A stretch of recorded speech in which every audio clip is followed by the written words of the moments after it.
Dude, we're live. What's up? Welcome to the show. Thank Not you. a lot of fanfare. Oh, I had one concern though. What's the concern? Well, I have exactly bacon, no more, no less. So I wasn't sure if that was a problem. Yeah, I'm gonna have to kick you off now. Yeah. That's why I thought I should bring it up right away. You're done. You're over. Our friendship is over. That's it. All right. That was a good show. Thanks for my one viewer. So I've done this. I think I've done this. Fucking, how many times have I done this? Like three times? Have I done this 3 times? I've had a couple of live shows. I did one by myself, like intentionally, I think. I don't know. My brain's hurting. But every time there's one person and I don't know who it is and they never Roger up in the chat. Isn't that crazy? Huh. There's one person watching right now and I don't know who it is. Like last time I had my parents and they were like, doing parent things in the chat. Yeah. Oh, sorry I missed that. Dude. All right. I don't remember the last time I actually talked to you. Been a little while. It's been a little while. We did a Skype maybe a year ago, was it? Yeah, we Skyped a while back. Everything now is in terms of pre or post pandemic, right. And I honestly can't remember which one it was. I don't remember either. Whatever, doesn't matter. You're here now, and it's amazing. So here I am. This is what I want to know. What have you been doing? I think the last time we talked, you were doing. I mean, and by the way, you can share as little or as much as you want. As little or as much as you want. The only thing is, if you don't share anything, then it's going to be really boring. Right. I imagine I would think I'd be pretty open. Dude, you're going to be amazing. I have no doubt. So, cause you're incredibly thoughtful. So here's the thing. Like, I think last time we talked, you were doing at your job. No, let's back up. So how do we know each other? Oh my gosh. We met each other on the, sunny, beautiful campus of the University of North Texas. Ooh, that's where we embarked on many, many adventures together. I think that's kind of what I said similarly in the show notes, at least for the live broadcast show notes. I was like, yeah, we've done a lot together. It's been almost 20 years. Can you believe that shit? That just blows my mind. Can you believe that shit? It was August of I can't. 01, right? I mean, that is just crazy. Right. Yeah. Holy shit. Yeah. And so like writing the show notes and like thinking about this episode, I was like, man, we have literally watched each other go from a couple of punk ass college kids with sideburns to fucking grown ass men with children and beards. Yeah. And I have to say, I didn't think the beard would happen for me, but here I am. I didn't either. So, my daughter was like, you need to grow a beard so that I can braid it and put a unicorn charm in it. And I was like, okay. I mean, I have to say, I groomed my podcast. Oh man, I've already made a podcast? a huge blunder. I groomed my beard for this podcast, but it is in no way as well kept as yours. So I might need some tips. If you zoom in on mine, it just looks all from a distance. It looks great because it's nice and full and it's red, It's nice too. You have a uniform color. I've got a salt and pepper thing happening. Dude, salt and pepper sexy. There is a little bit of white in here somewhere. You don't see it. No, though. Not from this distance. But yeah, so we met damn near 20 years ago doing all kinds of shenanigans in college. And that's pretty much what we did. We did the college thing. And like your house was always the hang because you and your lovely wife, Diane, you guys always had a place pretty much from the get-go. I mean, you guys were in the dorms, weren't you, at like the first semester or two? Right? Where were you? I don't remember where you lived. I'll tell you. I remember very clearly that we really, really wanted to get into, was it Bruce Hall where all the music majors? Yeah, that's where I was. Rich was in there, right. and Matt was in there. Everybody was in Bruce Hall, and Bruce Hall seemed like the really cool hang. Right. But because we were transfer students, right. So we had both done 2 years in community college before we transferred over there. They automatically put us in this other dorm, which is supposed to be for like, I guess slightly older crowd. Like, but I mean, we're 2 years older. I don't know how we belonged anywhere else, but they put us in this dorm that they called the College Inn. Oh, that's right. Which was, I mean, this place was a real piece of work. It was basically like a converted motel. Is that what it was? I remember wasn't it like supposed to be like, I remember being kind of jealous because they were almost like apartments, right? Like, well, yeah, it was, to me, it felt a lot like a motel room. Like the door to your dorm was the door to the outside world. Oh, so it wasn't like Bruce where you went inside the building and then you went to your room, right. And everything was all the hallways were building. Inside. Yeah. Right. No, it was all outdoor corridors, and the one cool thing was that there was a swimming pool. It was like the centerpiece of the place. There was a swimming pool, so that was kind of cool. But I really just wanted to be over in Bruce with everybody else. So when we were always going over there to check you guys out. But yeah, that's where we were, and we were only there for 1 year, and then we moved into our first apartment over there.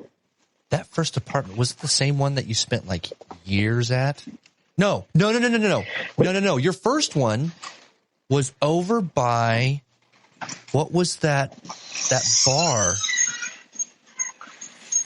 Froggies? Am I thinking the right thing? Yeah, I think so. You could walk to it from the campus, right? I think I walked there a couple times. That's when you got Winston, right? It wasn't that far. It was very close to campus. It was on Bernard Street. Yeah. Yeah, that was the first one, and we were really only there a handful of years as well. And then we moved to the place over 288. Over off of 288, and we were there for quite a while. That was probably our longest period in one apartment. That place was man, it was a great spot. Yeah, a lot of really good memories there for sure. That was like all the college hangout. That's most of my memories are from that place. Yeah, and I think that the majority of our college memories are centered around that place. We used to go to your house. What was it? I don't remember what night of the week it was, but we'd go to your house to watch Lost every week. Oh man! Right? Yeah, Lost was the hang. It was. Oh my God! Like that show. Yeah, I have incredibly fond memories of getting together to watch that show for sure. So anybody my one viewer, in case you don't know us, Evan has been with Diane since the beginning of time. Pretty much. Practically so. Yes. And so that's pretty much how I've always known you. It's Evan and Diane. That's it. You guys are inseparable to me.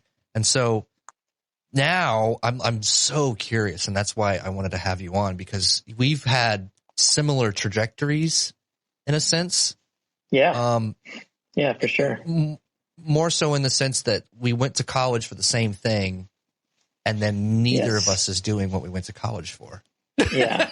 No. And I think that seems to be really common these days. But less common in those days. I mean, you and I were set up to be. Yeah, that's true. We were set up to be music educators. I mean, had I followed through and finished like you did. Yeah. We could have just easily stepped into a gig somewhere at some school and been just fine. Yeah, but even me, I did not finish with an education degree. That's right. Yeah. So I finished with a general arts degree in music, and then I was sent out into the cold, harsh world with that piece of paper. So it was an interesting time. Like young adult life, trying to find your way. It was a challenging time for sure. But fortunately, I had other skills at my disposal. I had to find a way and an avenue with which to pursue them and try to use them to make a living. So fortunately that worked out. Yeah, really. Me too. And it kind of forced itself upon me. I remember Rich was the first one. I'm actually kind of hoping to get his ass on this fucking show, but I would love to see Rich on the show. Are you kidding me? I'm tuning in for that one. We had a 2002 Crown Skype. I don't know, like a month or so ago. It was pretty awesome to see Rich and Noyes was there. Like, it was cool. And we need to do an 03 one because I've heard they've done an 05 one for Regiment. We need to do an 03 one. Is it everybody? Is it the whole corps is invited? No. Well, no, it's just the snare line. So we did an 02 snare line thing. So Dave Reyes set it up and Noyes was there and Rich was there and a couple of other guys. I mean, we couldn't get Joe because who knows what happened to Joe. We're digging into it. We're trying to find out. Still no one knows. Still off the grid. I love that. Yeah. I love that guy. I know. And I've heard, I'll backfill you later, but there's some tragedy back there. Yeah, I knew there was, but I really hope that wherever that guy is, I hope he's doing okay. Me too. And we put a concerted effort to try to find him and reach out to him. I knew a guy that I marched with in 04 that was good friends with him from Louisiana.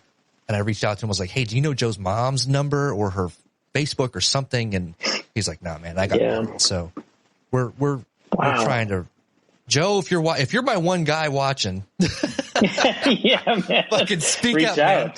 So reach out. So so Rich was the first guy to break the mold because I remember he actually changed his major. He was done. Oh man, and he went straight over to the accounting world, and we were like, yes. Yeah, and you know what's funny about that is I look back on that now and I think, wow, what a smart, mature move for him.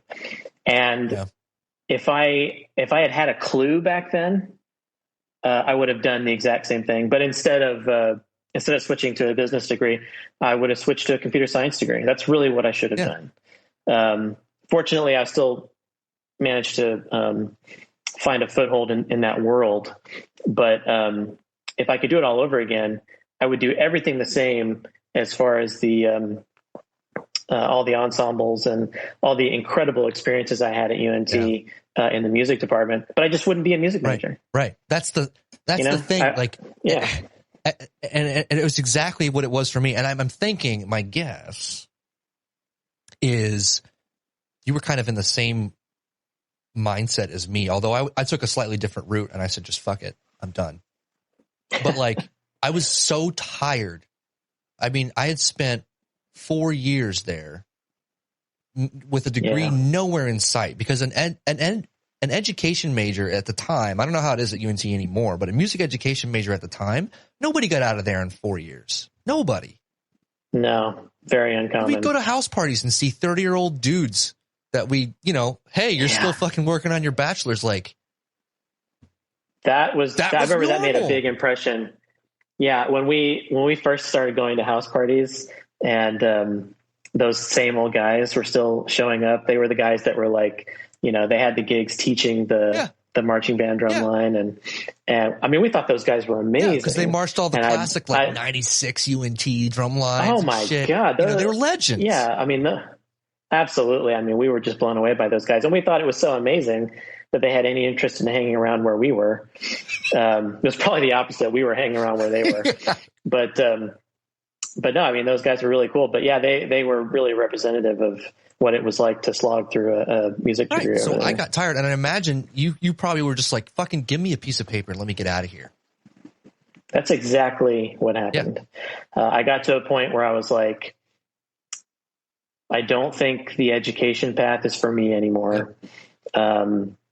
But I can't, I don't want to, I'm not going to just stop and not get anything out of this. So I basically went and talked to an advisor and just found the path towards getting the general arts degree in music. And at that point, I think I was out within like a year and a half. Yeah, it was fast. I remember. Yeah. And I completely switched gears and I was like, I'm just done. I don't want to do this. I had no desire to be a band director.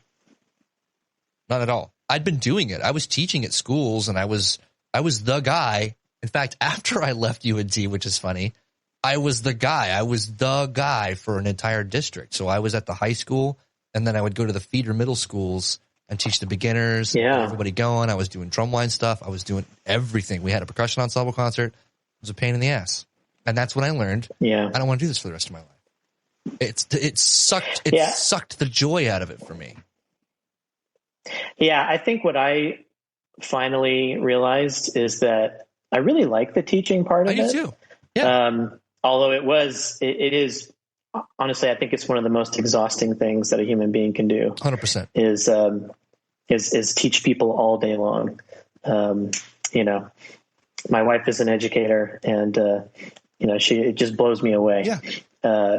What she's able to achieve in a single day. I know. It's nuts. Well, in music people, especially at the high school level, it's amplified because, no self-respecting band director is going to buy a show for the fall, contest, the marching. They're not going to buy a show. They're going to write it.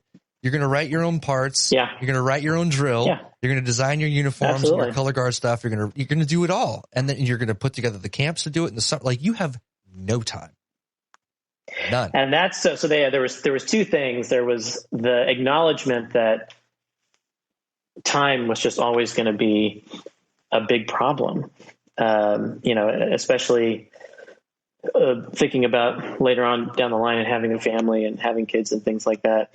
Time was always going to be a big problem if I kept going down that path. The other thing I realized was that while I like the teaching part of it, the thing that I really wanted to do was everything you just said. I wanted to design the show. Yeah. I wanted to make the musical selections. I wanted to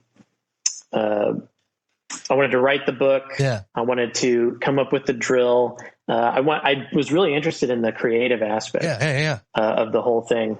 And that's what I was really, really interested and passionate about. But getting to do that, comes with a really high price. You don't just get to do all that fun stuff. No, you don't. And there are plenty of people that I know, and you probably know them too. Actually, some of the younger guys, the younger people that we knew that were like, by the time we were in our third, fourth year at UNT, it was like some of the younger kids that were showing up and getting involved.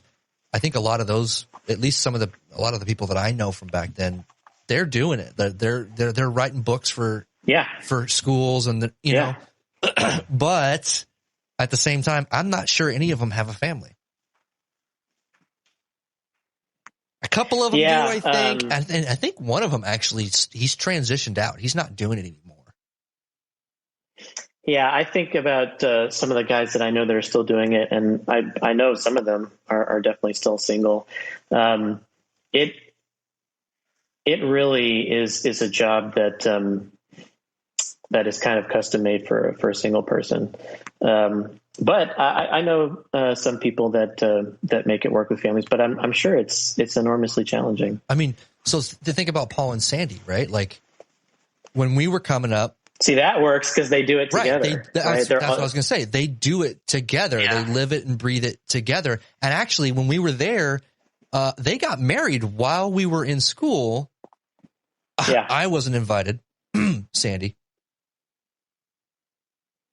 But no, I was. I think I knew some people. Didn't Rich go? Like some people went, and I was like, "What the like?" Okay, I get it. No, that's cool. I just assumed it was a pretty limited. I don't know why. I wouldn't expect to. I wouldn't expect to get an invitation. No, me neither. But it was, I'm just being silly. But like for sure, when I was like, of course I wasn't invited. Like I would expect this to be a highly exclusive thing, full of like, drum corps, DCI Hall of Famers, Yeah, I mean, he is one of the most famous names in I would say drum corps history at this point. This point, for sure. Sure. At that point, we weren't getting the numbers that we were supposed to be getting. But anyway, hey, somebody had to start things That's out. Right. Fucking right. We started that shit. Look. Right.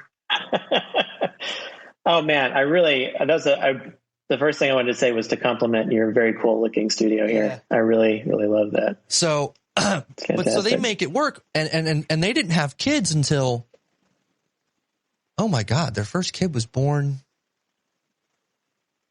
I don't remember. It might have been 04, 05, something like that. But they've been working together since at least the late 90s. They were working together.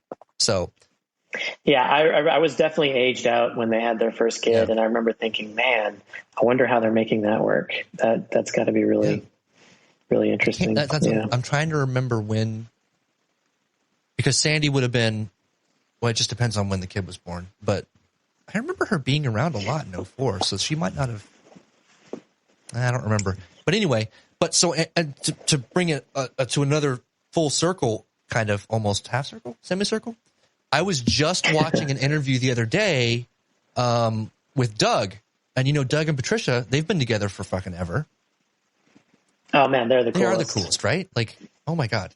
They are just the coolest people. Dude, it was so great to see Doug and, like, watching him do this interview. It was like a good 30-something minute interview with Mapex Drums. Cool. Such a sweet guy.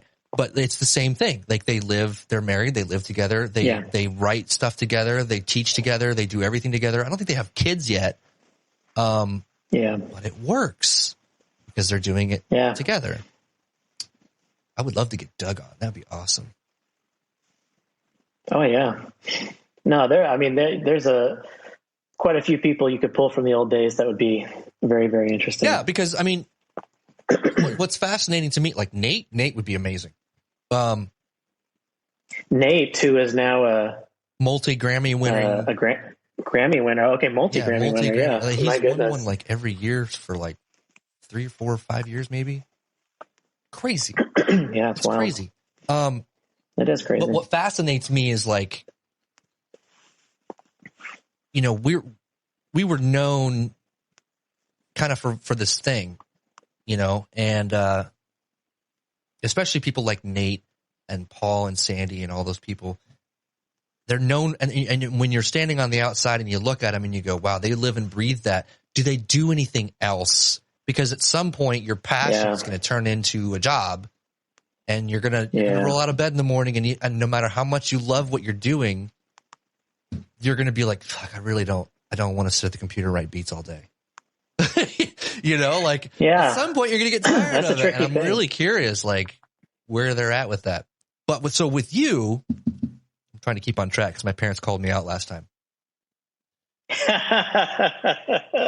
Easy to get off track. It is. So you switched gears, and part of that had to do with the time aspect. Right. I don't know. For me, I spent a lot of time fighting it, right? Like, I really wanted to play. I just wanted to play drums all day, every day in a band. That's what I wanted to do. And I tried really hard. And then I decided I want to have a family. And that was the push for me to be like, okay, I'm going to have to put the drumsticks down for a little bit and find a way to make sure that my wife and my child have everything they need.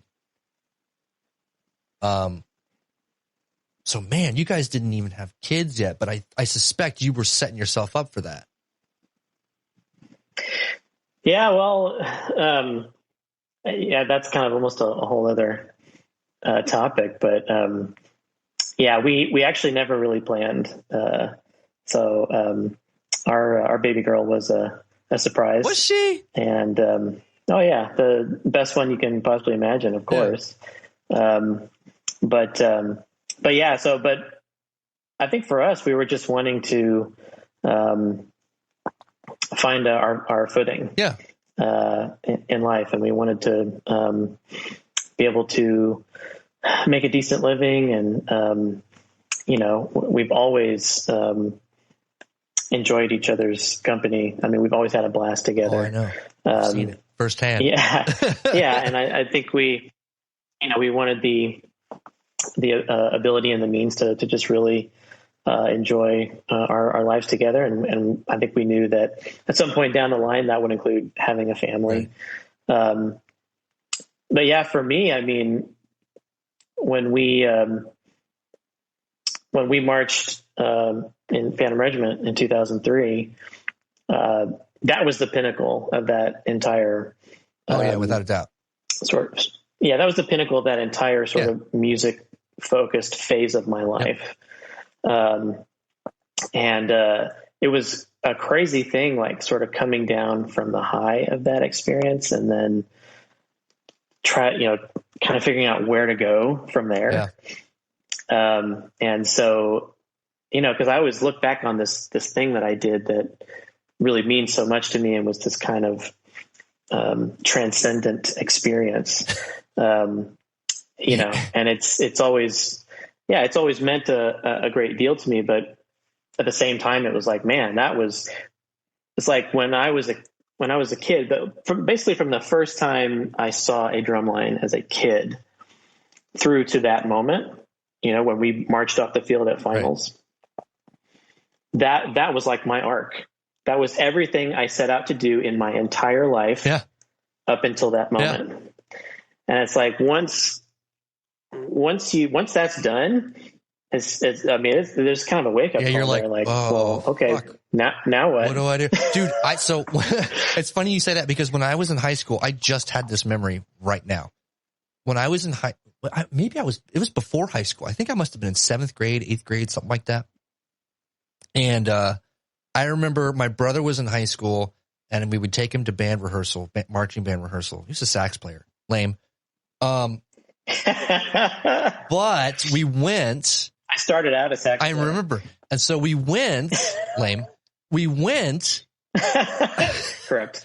And like they were practicing and I remember seeing the drum line and being like, I got to do that.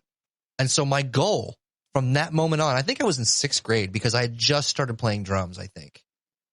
And yeah, I had to have been because of my brother's freshman year in high school. He was 3 years ahead of me, 6th grade, definitely. And so I saw the drum line, I saw the snare line, and I was like, yep, I'm doing that. I'm doing that as a freshman. I'm going to be in that snare line as a freshman. And that was my goal. And I fucking achieved it. And so what I did was shortly thereafter, 6th, 7th grade-ish, I started writing down. I wrote on a note card, a 3x5 note card, what my goals were. And it was like, wow, good for you. Yeah, crazy, right? I wrote down that I was going to make it as a freshman in the high school snare line. And then I said that I was going to get, what was I going to do? I was going to do like solos. I was going to go to like the solo and ensemble contest and do like marching drum solos, marching snare drum solos and get like ones, and then I said I was going to march in a, like, what did I say? Like top 5 drum corps snare line. Yeah, mine was top 6. And I think I had Southwest Texas State on there. Because I didn't know, right? I didn't know about UNT, and Southwest was just down the road from me in San Marcos because I grew up in San Antonio. So I was like, oh, and I knew a couple of guys. In fact, one of our student teachers at my high school marched, I think he marched. Did he march Scouts and then Vanguard? I think he marched Vanguard like 99 or something. Really cool dude. And he taught at my high school. And he went to Southwest. And I was like, oh, I got to go to Southwest. And that's what I'm going to do. Right. Just like Ted. Yeah. And so anyway, I had all these goals written down. And it was the same thing. We marched off that field in 2003 because look at all we had accomplished by then. Right? Like 2002 was like my warm-up year. Because like the whole 2001 school year was like, because it was an off year for PASIC. We didn't go. Because we couldn't. Because we were too fucking good. I like to tell people that one. So we couldn't go. So it was the perfect time for all of us to show up. It really was. Because we got a whole year to figure out how to play. And then, oh my God, I needed that year. Me too. If I hadn't had that year, everything would have been different. It would have been so different, right? And so, and then by the time, I'm surprised I made it. Now that I think about it, I pretty much made the audition for Crown what, August, September, October, 4 months after we showed up at North Texas, I made the audition at Crown somehow. Yeah. But so that whole summer, that whole, fall 01 to spring 02 to summer 02 was a warm up. And then fall of 02 hit, and it was like, okay, this is what I'm here to fucking do. The game was on. And then you're right after that, it was like literally like a month after we won PASIC, we went to this regiment camp. Yeah. And somebody reminded me, I think it was, what was it, Dave? No, it was Matt Rayner, I think. You remember Matt? You met Matt a couple times. Matt marched with us in 02. Oh, yeah. So he came to the first regiment, like first or second 03 regiment camp, the audition camps. Yeah, I remember him at the camp. And he reminded me when we were on that call, he was like, yeah, the Noyes, we all showed up. And I was in the car with Noyes because that's how I traveled. I traveled with Noyes because he had a car.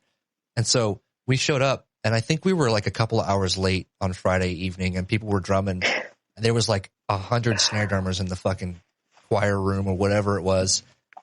And Rayner goes, yeah, Noyes and Pat showed up, and Noyes just like walked into the center and like parted the C. Yeah. Took the center drum and like started pointing at people around the room and telling them where to fucking stand. And that is the first impression of Jeremy Noyes in a nutshell. We had a similar experience the first time we met him, which was he showed up to do the spring line. Oh, yeah. That was the first time we met him. And it was a similar experience, and we were all like, oh, my God, who is this guy? Does he hate us? He does. He hates us. And then, of course, he turns out to be one of the coolest, greatest guys ever. He's like the sweetest teddy bear of a man. Totally. Like, oh, my God. Totally. Yeah. But obviously, when it came to that activity, I mean, it was all business. Yeah, it was all business. And I remember that. I remember he did walk right in and take over the room. And I think I must have been one of the people that got pointed at because he knew all of us, and we just won PASIC. So we had literally just come off the PASIC win, and I don't think I've thought back to that time, and I think it would have gone really differently, if he hadn't come in and done that, because I don't think I would have muscled my way. Oh, for sure. No. On my own. No. So that's Jeremy for you. Yeah, that's Noyes. But we literally, we did the same. We did this thing. We come off the field in 03, and it was exactly the same for me. It was like, I marched one more summer, and it wasn't as good. I mean, it wasn't terrible, right? The writing was cool. It was a good show. The writing was really cool. Paul wrote some really cool beats for us. Got to play a lot of fivelets, which was fun. The drill wasn't that great. Like, it was just like, I don't know. It was like your favorite band's first album was amazing. And then the sophomore it was just like, okay. Yeah, the sophomore slump. The sophomore slump. It was literally the sophomore slump because it's Paul's second year, and it wasn't his fault. We did everything we could. We just weren't as, I don't know, man. The guys in that line, we were good, but it never locked in the way it did in 03. It just never did. Right. And I don't know what know what the difference was. I don't know what the difference was. But so I marched another year, but it was only because, really, the only reason why I did it was because I wanted to age out. I wanted to march as much as I could. Oh yeah. Yeah, for sure. But man, you come off that and you're just like, okay, what do I do now? And so you spent another, let's see, 03. What was it, like another year? Is that when you changed over? No, I think because we still had one more season of marching band, didn't we? Oh yeah, I remember that season. It was just like, what the fuck are we doing here? It's like, I remember a whole lot of fucking around, and I remember a whole lot of me like because I was in the center, I think. Yeah, you were. In that marching band line. I was right next to you. Me and Rich and you, right? And I would legit, I don't know why I was in the center. I guess because I'd been in the center the year before. Well, and you're fucking responsible and everybody loves you. Yeah, but when we came back from regiment, I'm the guy in the center, legit rolling up to practice like 30 minutes late. Yeah, what did we have, like 10 in that line? We had a lot. I don't know what. Yeah. Oh yeah. It was a lot of fun. I always enjoyed that time, but I don't know, for some reason I couldn't bring myself to get to those rehearsals on time. It was ridiculous. Just ridiculous college nonsense. We were fine. Like, it wasn't like, it was no stakes. Everybody knew that it was just like, okay, it's the Green Brigade. We all have to do this if we're going to be a music education major. Nobody's going to cut me. What are you going to do? Yeah. What are you going to do? You going to put me in the pit? Okay. I remember, I'll still be late. Like, I don't care.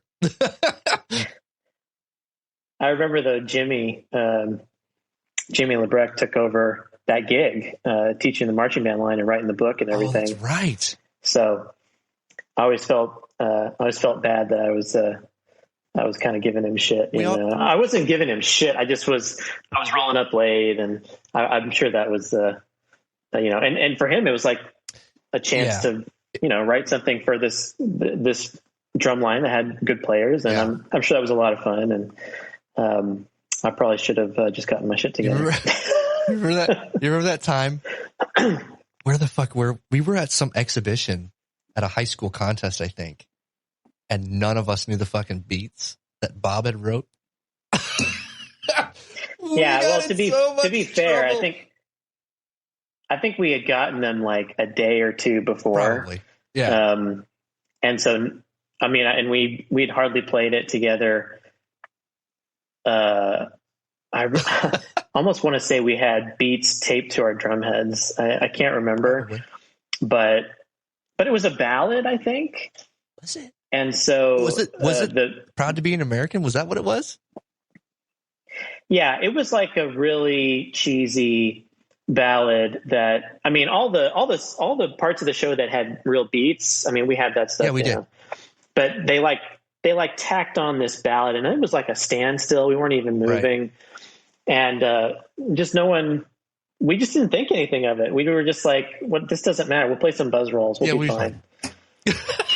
It's fine. We'll just play some buzz rolls. North Texas in the house, baby. That's right. Green Brigade represent. Okay. All right. Back on track. So what happened? What happened? Okay. You were still a music ed major off the summer of 2003.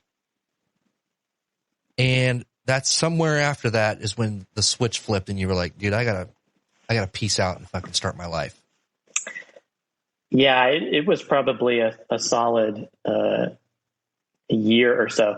I actually got fairly far down the education path to the point where were you doing like conducting too? Like you were there. You were almost there. Yeah.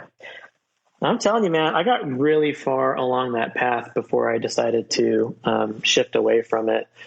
Even to the point where I was doing I can't remember what they call it now, but it wasn't student teaching. It was like the thing you do before student teaching, where you go out to a campus and you do a bunch of observations. Right, you do a little bit of teaching. Right.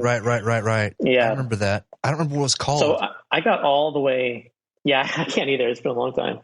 But I got pretty far down that path before I was like, yeah, I don't think this is, the right path for me. And so, I shifted finally, like I said, just sitting down with an advisor and going, all right, how do we wrap this thing up? I got shit to do, man. So, and I had so many credits at that point towards a music degree that it turned out I only needed, like I said, it was about a year and a half. There were some additional classes I needed that you wouldn't need for an education degree. Sure. Like I had to take a foreign language and stuff like that. So, but yeah, we wrapped that up. Diane and I got married. That was a great time. Right around the same time. Oh man, dude, legendary. Dude.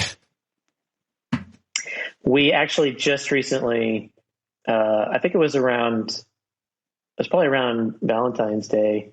Or no, sense. Maybe it was, that's the real anniversary. It might have been around no, I think it was, but I think it was around our last wedding anniversary. We showed, Skylar, we showed our daughter, the wedding video. What'd she say? And that is such a fun thing to revisit. I mean, first of all, we were all young and, lean and looking good. And I had hair. And it was like, it was the coolest group of people ever. It really was. that you could bring together. And everybody just had such an amazing time. So yeah, that was around the same time as I was finishing up school. And then, like I said, I was sort of thrust into the real world. And, that was the point and there was a period of struggle there where it was like, okay, what now? How do I find my way? What do I do with this piece of paper that I got? Can I do anything with it? It turns out I could. Not, it's like a foot in the door thing. Right. That's really what at least for me, like I said, if I could do it all again, I would have pursued a different major that probably would have yielded me a more valuable piece of paper. But the one I got, more like, hey, look, I can jump through these hoops. Please hire me. Yeah, that's really what it says. It says that, I can see this thing through, put up with all the hoops to see this thing through. And so, the crazy thing is, so I landed my first job out of school, doing something that would have been an absolute train wreck for me. So this part is actually fuzzy for me. Like, maybe it's because I was so wrapped up in my own shit at that point. What year are we talking right now? 06? This would have been 2007. 2007. Oh yeah. That's when I was like knee deep. I was in the middle of audio engineering school and I was teaching at that. I was full time at that school out in Fort Worth. I might have been waiting tables at that point too. Like maybe I was at Guitar Center. I was all over the fucking place.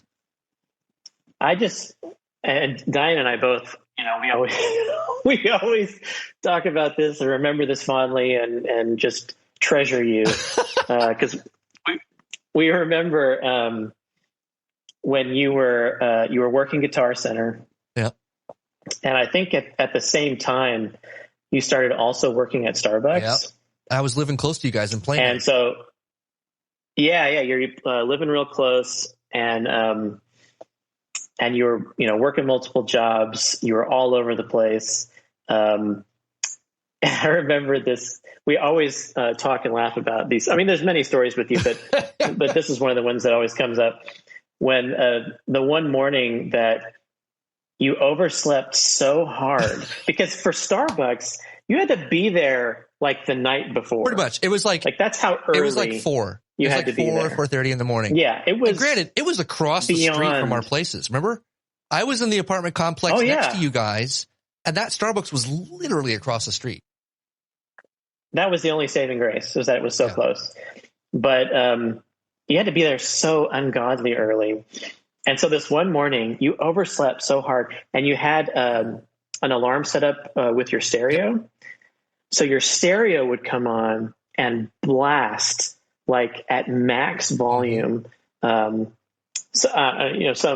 rock band. I'm sure I can't remember. I don't know. Probably exactly what it was. I don't remember what it was. Probably Linkin Park. But something unbelievably loud. Yeah. And you overslept so hard that you slept through it entirely. I mean, you slept through this ungodly loud music for like hours. And at some point, I got complaints. At some point later, you woke up, and then a few days later, there was like a note attached to your door, from a neighbor that was like, "Hey, can you not blast your music all morning long? Yeah. Can you stop having parties at 3:00 in the morning?" Yeah, I'm like, there was no party. Sorry, man. I was just trying to wake the fuck up. I was stretching myself then. That's the lesson that I learned from all that. I was really stretching. I mean, you're right. Yeah. I was working at Starbucks from like ludicrous time in the morning, like 4 a.m. I would finish my shift at like 10:30 or 11. And then I would drive to Guitar Center in Dallas and work there till like 9, 10 o'clock at night. Then some of those nights I'd turn around and go DJ somewhere until 2 in the morning. I see. I forgot about that. Yeah. So if it was if it was a Thursday night or a Friday night, I was probably somewhere DJing. Like, and of course I'm to sleep because I'm trying to get 2 hours of sleep. What the fuck? Yeah. Yeah. That's the sort of thing that you do when you're young because you think, I'm fine. I'll be all right. I'll just get some coffee. Yeah, just get some coffee at work. That's the worst. And then you wake up fucking after your entire shift has already ended. Oh man. Yeah, your body has other plans. Yeah, your body's like, fuck you. You're gonna sleep. I don't care how loud the music is. You will comply. Resistance is futile. Yeah. So around that time, I got my first like professional like office job, which is like a very customer focused on the phones all the time type of job.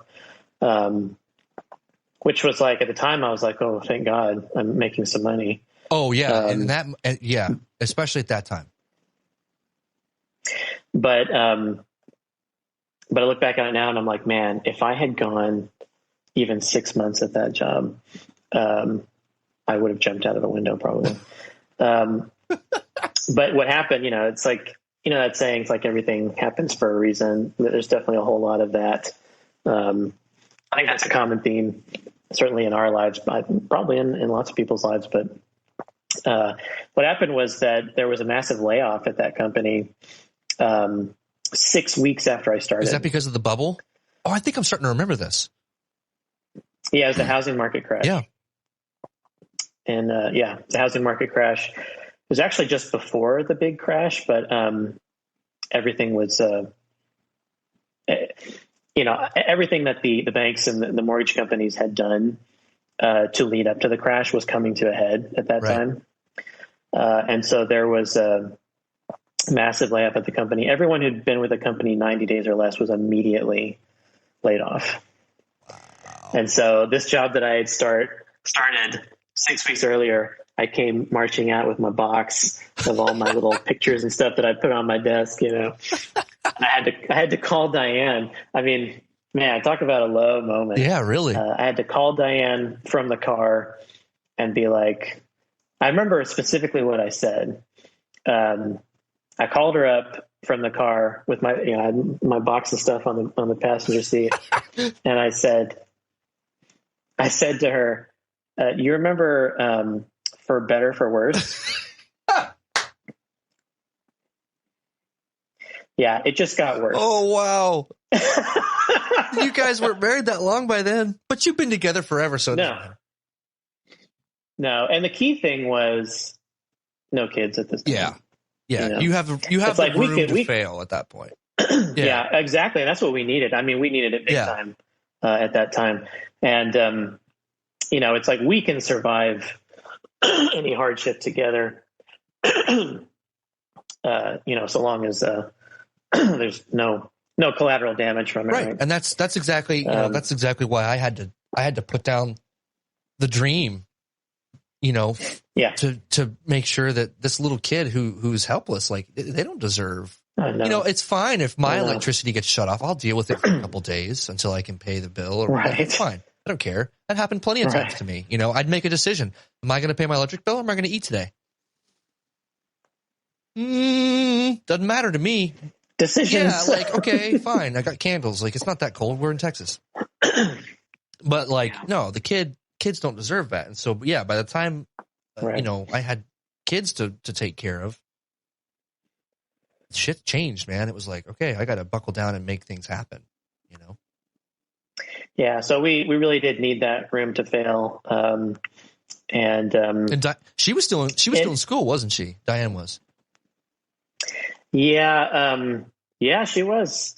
She was still finishing things up, and at some point she took a small break from school and then went back and finished.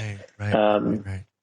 So she was still working through all of that, and I at that point was really just trying to pay the bills. So it turned out to be an incredible blessing in disguise. Like I said, if I'd stayed at that job, I would have jumped out of a window. I got the tiniest of severance packages. $57. But for us, it was a lot of money at the time. Yeah, of course. It was enough to float us for, month or two, something like that. That's good. Yeah. Considering. No, it was good. Yeah. It took me, it was really interesting, like just getting that tiny bit of experience in I guess, quote unquote, the real world, or in a professional job, was enough to lead me to the next thing. So within about 30 days, and this is the crazy part, within about 30 days, I landed the entry-level position at the company that I'm still working at. Right. I'm still working there, which is really crazy. That really blows my mind. And that's really not because of a lack of, motivation or wanting to progress. It's because that company was in an incredible period of growth when I started there. Right. It was very, very small. It was very, very small when I started, and it went through this unbelievable period of growth. There were actually legit 30 people in the office when I started. And now we've got around 500. Wow. That's insane. So it insane. absolutely exploded. Yeah. And I've stayed there all this time because there's been continued opportunity. That's good. See? And I've had all the upward mobility that I've needed and desired, within this one company. And so I felt really overall really fortunate about that, because there's been all sorts of economic ups and downs for the the country, and for lots of other people that I've seen experience challenges in that regard. So I felt really fortunate that I've had a stable company that's been able to continue and sustain growth for the most part. I think at this point we're certainly more flat in terms of growth than we were in the early days, sure. but there's still plenty of opportunity there. And ultimately, I got the opportunity to take the leap into what I'm doing now, what I've been doing for the past few years, which is what I'm now really passionate about, which is the company decided to pursue a software robotics program. What? Because we have a lot of wait. Yeah. So the reason I'm trying to do the math here, because you're the reason why the company got kind of grew, wasn't it because you guys were kind of on the, forgive me for sounding ignorant, the kind of the benefiting end of the housing bubble? Yeah. So it was just like, okay, now there's a shit ton of work for us because that's kind of our bread and butter. Yeah. That was the primary reason for the growth in the early days, was that the bubble burst. And what happened was that because all the banks and mortgage companies had basically just destroyed the market by giving out these loans that they never should have given out in the first place. The end result of that was that you had a whole lot of properties across the entire country that became vacated. Because they couldn't. Because people just could not make the payments anymore. So it's a very, very sad time. Definitely, an aspect of the business, of our business, that is unfortunate. It was just, we do what we. It was ludicrous. I remember. I didn't own a house, but I was renting, which didn't seem to be too affected, honestly, because Plano is expensive anyway. But I remember gas was like $4 a gallon or some shit, wasn't it? It was nuts. No, it was insane. It was nuts. Yeah, everything was crazy at that time. So, like, not only could you not afford your mortgage, but now gas is $4 a gallon. So, good luck. Yeah. And so that's how the company got into that incredible growth period, was that there were so many vacant properties all of a sudden. and someone's got to take care of them. Otherwise, the neighborhoods go into decline. All the values go down if the properties aren't maintained. So like the people that are still in their houses, the vacant properties that are in disrepair, drag down the whole neighborhood. So, you can't just leave those properties out there. And that's what my company, it's still a lot of what my company does. We do a lot of other things now. Well, clearly, I mean, you're getting into this crazy tech area. Well, so that's still in support of the business. Interesting. Yeah, but yeah, that's kind of how we grew was with the explosion of vacant properties. We had so many opportunities to maintain those properties, and that's essentially what the company does. Is we have a nationwide network of vendors or crews that go out and they maintain the properties, and they keep them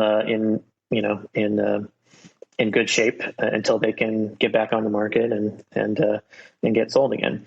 And so that was the reason for all the growth. And then, like I said, now we've branched out into lots of other ways to help maintain these properties. There's lots of other aspects of the business now that didn't exist in the early days. We're also doing things now on the origination side of things too. So it's not only that anymore. Right. But yeah, for the way this all impacted me personally was that, at some point the company was like, we could probably really benefit from a software robotics program because we have so many business processes that are repetitive, that are tedious, that, no one really wants to do these things because they're not interesting or engaging, but they've got to be done. Right. So the company recognized the need, like if we can successfully launch a software robotics program, we can automate a lot of those things. And the people that used to do those things can now do really interesting things, things that really need human attention, human inventiveness, human decision-making, all those sorts of things that you wouldn't have a software robot doing. Holy shit.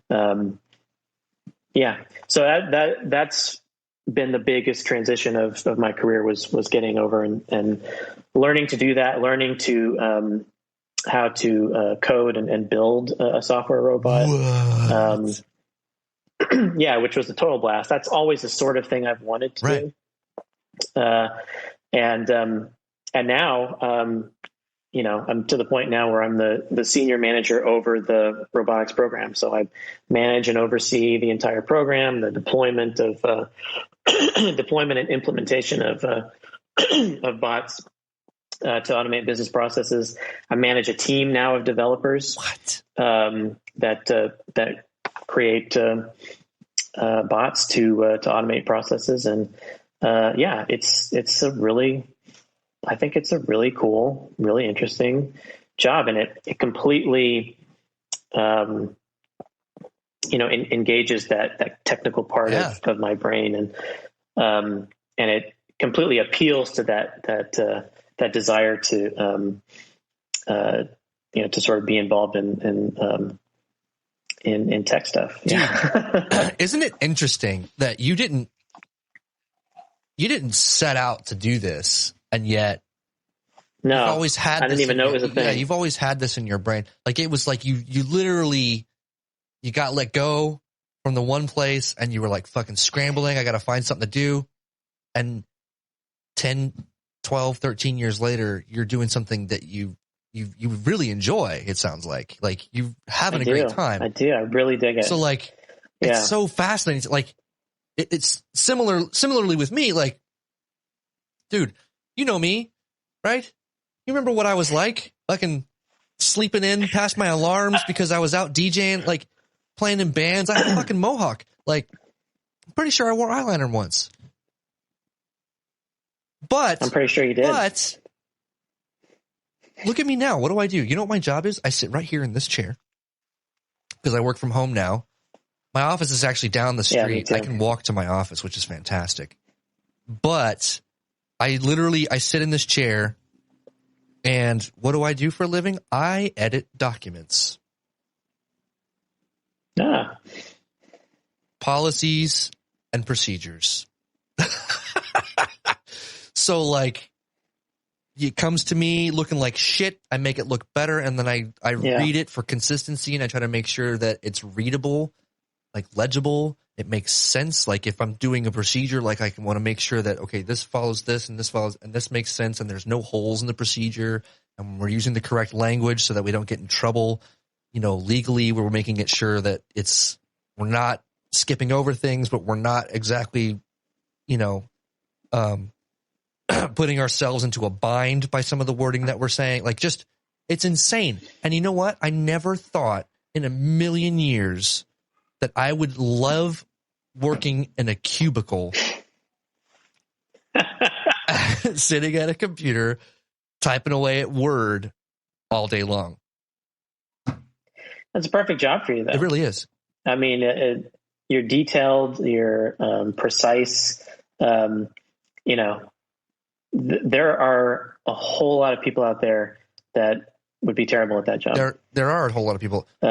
It's funny because I work with a lot of people who are yes, people in my little department, our little procedures team, we're all very smart, blah, blah, blah. But the people there's people that own the document, right? Like, we call them technically cognizant. They're the subject matter experts, right? And the SMEs. Yeah, the SMEs. I work, so two of my major things that I handle are finance and IT. So anything IT related or finance related comes to me. And so I work with a subject matter expert. And so they're the ones that are supposed to make sure that it's technically sound. It makes sense from that point of view. And, I mean, I love it. You're right. You're absolutely right. I love sitting down and diving in the details and trying to decide if this should be should or shall, or if this should be must. Like, does this step need to come before that one? Wait a minute. You just said this, but it kind of contradicts this step later down here. This should be a note because this is amplifying information. Now, what's the policy here? Are you saying that this has to be done every time or just some of the time? Like, dude, and I listen to music all fucking day. That's what I do. It's weird. And so what I'm getting at is it's probably a similar situation for you. Like, you never saw this coming, and yet you kind of love it. It's weird. Is it weird to you that you love it? I mean, not because, no, it's not weird because you've always been a tech nerd like me, but like. Yeah. No, the thing was that this is basically what I always wanted. I always wanted to find a way to somehow step over into the IT side of things. I've always been a total tech nerd. I've always been interested in computers and devices, and I've just always been fascinated and engaged by all of that stuff. And I always wanted to find a way, right, to step into that world in a professional capacity. But that's why I say, man, if I could do it all again, I would pursue the computer science degree, because then I could have kind of hit the ground running. Sure. But instead, what I had to do was find a way, within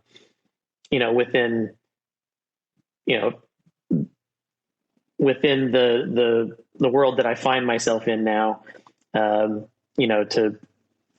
make that transition. And, it took many years for that sort of opportunity to open up. But what I was doing during that time was that the other positions that I held within the company, I was always doing a lot of self-education about how to achieve things from a tech perspective using the tools I had available to me, which at the time were like Excel and Access. Right. So I would do things like set up Access databases, to house information that we needed for my team. Right. And then I would set up these refreshable Excel reports that pulled in data from the database. Yep. So people didn't have to go and grab, look up information or copy paste information. Yep. So when I look back on it, in a way, I've kind of always been automating. You were doing process improvement. Well, process improvement and in many cases, actual automation of processes using the tools I had available to me at the time. And you weren't asking anybody's permission. You were just doing the shit. No, because I was like, dude, we can do this and it'll be awesome. And it'll be like 10 times better and faster than what we do now. You're like, why would I pay somebody to do? I just fucking set it up. We'll do it. It's fine. Yeah, exactly. And so I didn't know it at the time, but all of that was leading to something. And so when that opportunity showed up, when my company said, hey, we're going to shop around, we're going to purchase RPA software. RPA is robotic process automation. We're going to purchase software to code and create bots, and we're going to try this out. We're going to launch a software robotics program. They looked within the company at people they thought would be good candidates to learn to use the software, to learn to code, to learn to create bots. And they selected 5 people out of the entire company, and I was one of them. And that was like the peak of excitement for me, because it was like, oh my God. Oh my God. That was a different phone call to Diane that day. Yes, it was. It was like, holy shit, this could be it. This could be the opportunity to cross over. And, it was so much of what happens in life is circumstance. Yeah. But it's like, it's always, to me, it seems it's always a combination of, it's a combination of your effort and your skill, and then the circumstances that you find yourself in. Right. So, like I said, all that time, I'd already been automating processes. That was just something I did naturally. So when that opportunity came up, I ended up being one of the people that was selected to get involved with it. Are you one of those Excel geniuses? You might be one of those Excel geniuses. I know Excel pretty well. There are levels of Excel that are, it gets crazy deep. I know. There are contests. Did you know this? Yeah. Do you know, this is crazy. Do you know the game XCOM? XCOM. That sounds really familiar. Yeah. It's like a top down, one of those old school turn-based. Yeah. It's a top down turn-based, squad shooter game. Yeah. Like you have like a little squad of guys. It's turn-based. You move them around the map and you're fighting these aliens. And, anyway, it's this full blown, AAA game. Someone recreated that entire game in an Excel spreadsheet. What the fuck, man? This is what I'm talking about. Yeah. Here and I am Googling formulas like, how do I get this fucking thing because I actually did one to clock my time because we're working from home. And so they hadn't quite, my company's pretty old school. And like when the COVID hit and they decided they want a lot of people to the Rona, when the Rona decided to become a thing, the company was like, holy shit, people need to go home, but we also want them to work. And so they had to buy a fuck ton of laptops randomly all of a sudden. Oh yeah. And be like, here you go. Just fucking deploy. I'm talking thousands of people. It's a big ass company. And, so there was no process in place. I mean, they were doing like a really small pilot program for working from home or remotely rather. Yeah. And, so I came up with my own timesheet. I mean, I'm salaried, and it's has to do with contracts and all that stuff. How we know, how much to bill a certain contract. So yes, I'm salary, but I have to clock my hours based on what contract I'm working, blah, blah, blah.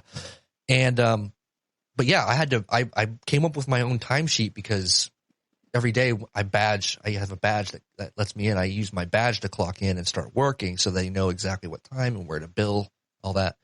But I built this spreadsheet. It took me pretty much an entire day to figure out all the formulas I needed to figure like overtime. But if I hadn't hit a certain amount of hours, it wasn't going to be overtime for a certain day. And I had to, dude, it took all day.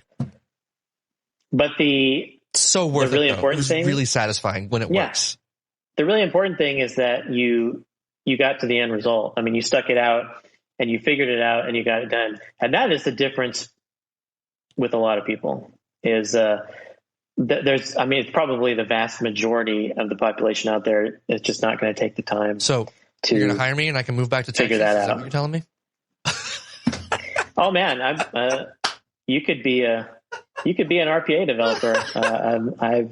I feel pretty confident. Yeah. I almost took a job. There was a job when I got out of the Navy that somebody offered me,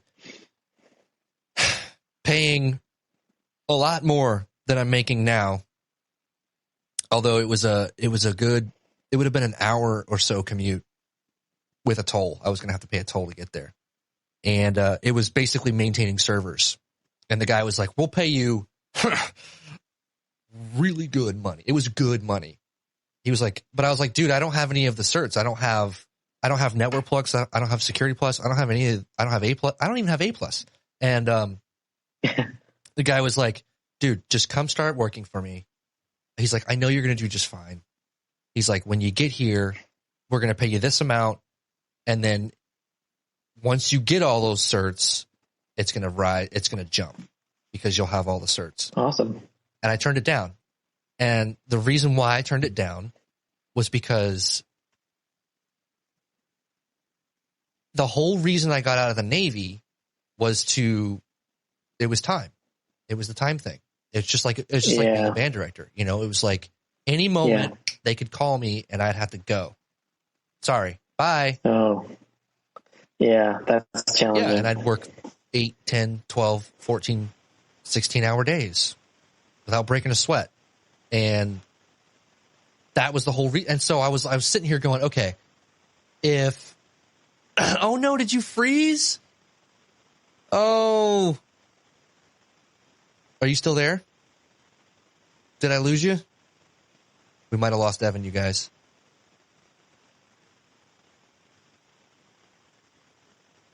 All right. This is what we're going to do. Oh, are you back?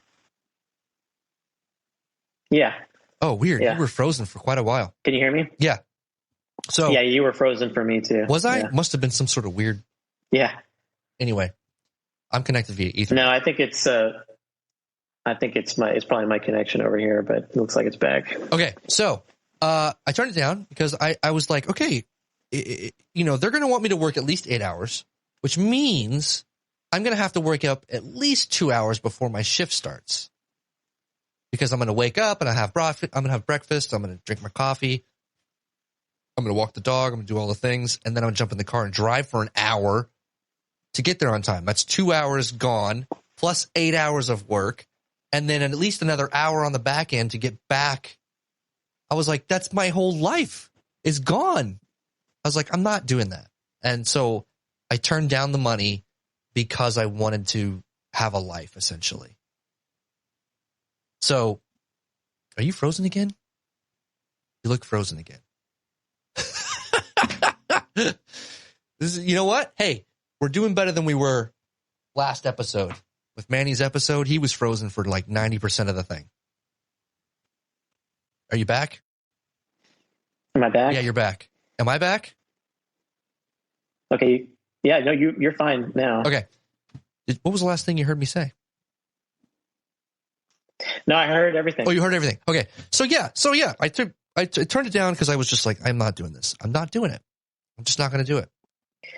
Yeah. And I was going to say, at this point in our lives, it has to be about more than just the money, Right. Yeah. So, yeah, I mean, there's a lot of considerations. So now my question, we're finally getting to the main event, folks. So you're doing something that you love to do, and I kind of am too, right? Like, I didn't see this coming.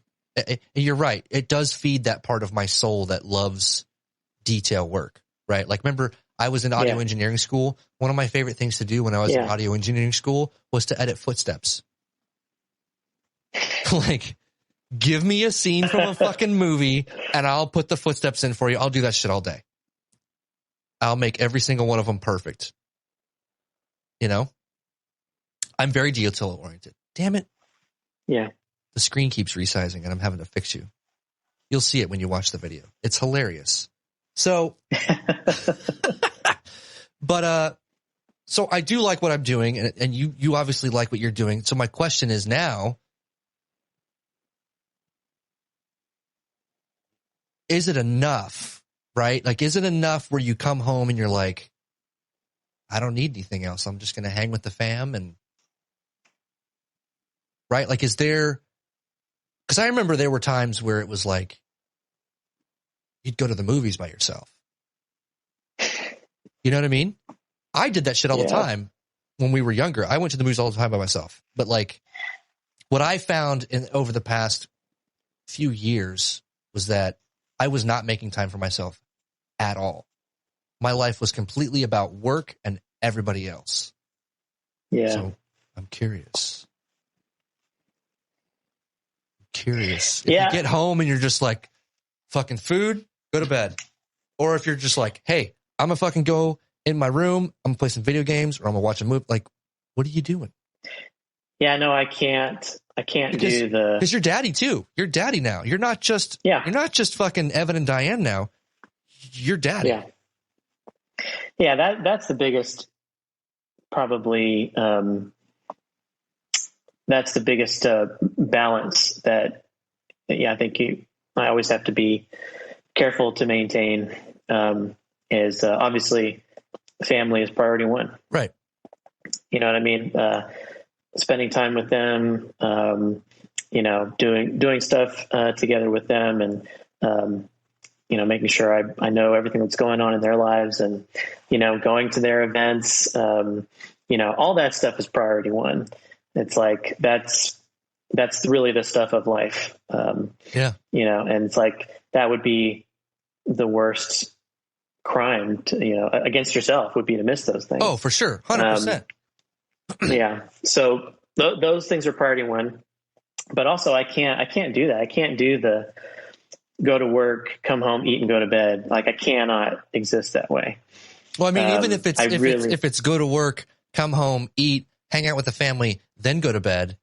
For me, it was just another way for me to completely bypass myself. There was no me. My wife, my ex-wife, she would kick me out of the house and be like, sometimes, rarely. That's a whole other episode. That's a private Skype call is what that is. Private session. Yeah. That won't be live on YouTube for one viewer. Hi, one viewer. So we're very appreciative. We're very appreciative. You're the same person I imagine as the previous couple times. So please say something in chat. Identify yourself. It might be me. It might just be the fact that I'm running it over here, and it might be counting myself. Oh, yeah. It's probably just counting me as the one viewer because I'm technically watching it. But you know what? It feels like we have a viewer. So it feels good. It's going to go on. The audio is going to go on the podcasting platforms. It'll get way more listens than it does views. So anyway. Well, that's cool. So she would kick me out and she would say, go do something for yourself. Go do something that makes you happy. Go do something, to kind of center yourself. And I would leave or I'd get in the truck and I'd be like, I don't even fucking know what to do with myself. Because I'd spent so much of my time and energy, like I said, working for the Navy. And then when I wasn't doing that, I was with the family. I was being dad and husband. Right. It was gone. It was 100% gone. Wow. So yeah, for me, I've never had that. For me, it was always there's 1,001 things that I would love to do. How is it that I'm going to find the time to do them? it's gone through peaks and valleys. It's like when Skylar was a tiny baby, there wasn't a lot of time. Oh yeah, there's no time. No. And then even when she was a toddler, and like, that and it's like not just me. I mean, Diane as well. I mean, they're just that's a time in your life when you're just very focused on caring for this tiny little life and making sure it's okay. Yeah, and you don't want to miss any of the things. Oh yeah, yeah, I get it. Yeah, so that was definitely a time where they're having that availability to sort of pursue some of those other interests was pretty slim. But certainly as she's gotten older, a lot of that time has started to become available. And because you're not impressed by your kid anymore. She's like, Daddy, look what I drew. And you're like, cool. I've seen you draw many faces before. Great job. She is pretty impressive, and she's quite the performer. Man. Oh my God. I keep seeing, like, every day I see something on Facebook. I'm just like, Jesus Christ, this kid is amazing. But yeah, for me, it's always been, there's so many things that I'd love to do. How do I decide what I'm going to do? And then how am I going to find the time? And I think that the answer I've come to over time is just this: do something. Just do something. Wow. It's like, even if you only have an hour or you only have 30 minutes, just do something. Do something that makes you happy and makes you, smile, and makes you light up. So just do something that you're into. Just do something. It's like, do you think you even need to be into it? Cause like, well, for me, it's like, I can admit there have been times where I've done that, where it's just like, all of a sudden I have like 30 minutes to an hour by myself, and I didn't know it was coming. And especially when I had forgotten, cause I had done a pretty good job of forgetting who I was. And like, there were times where it was just like, okay, now I have this time. Like, I'd get a random, like, I'd show up to work or something, and like, I'd get home, like, they'd send us home wicked early. So the kids were in school, and the ex, she was out doing whatever exes do. And I'd get home and there was nobody here, and I'd be like,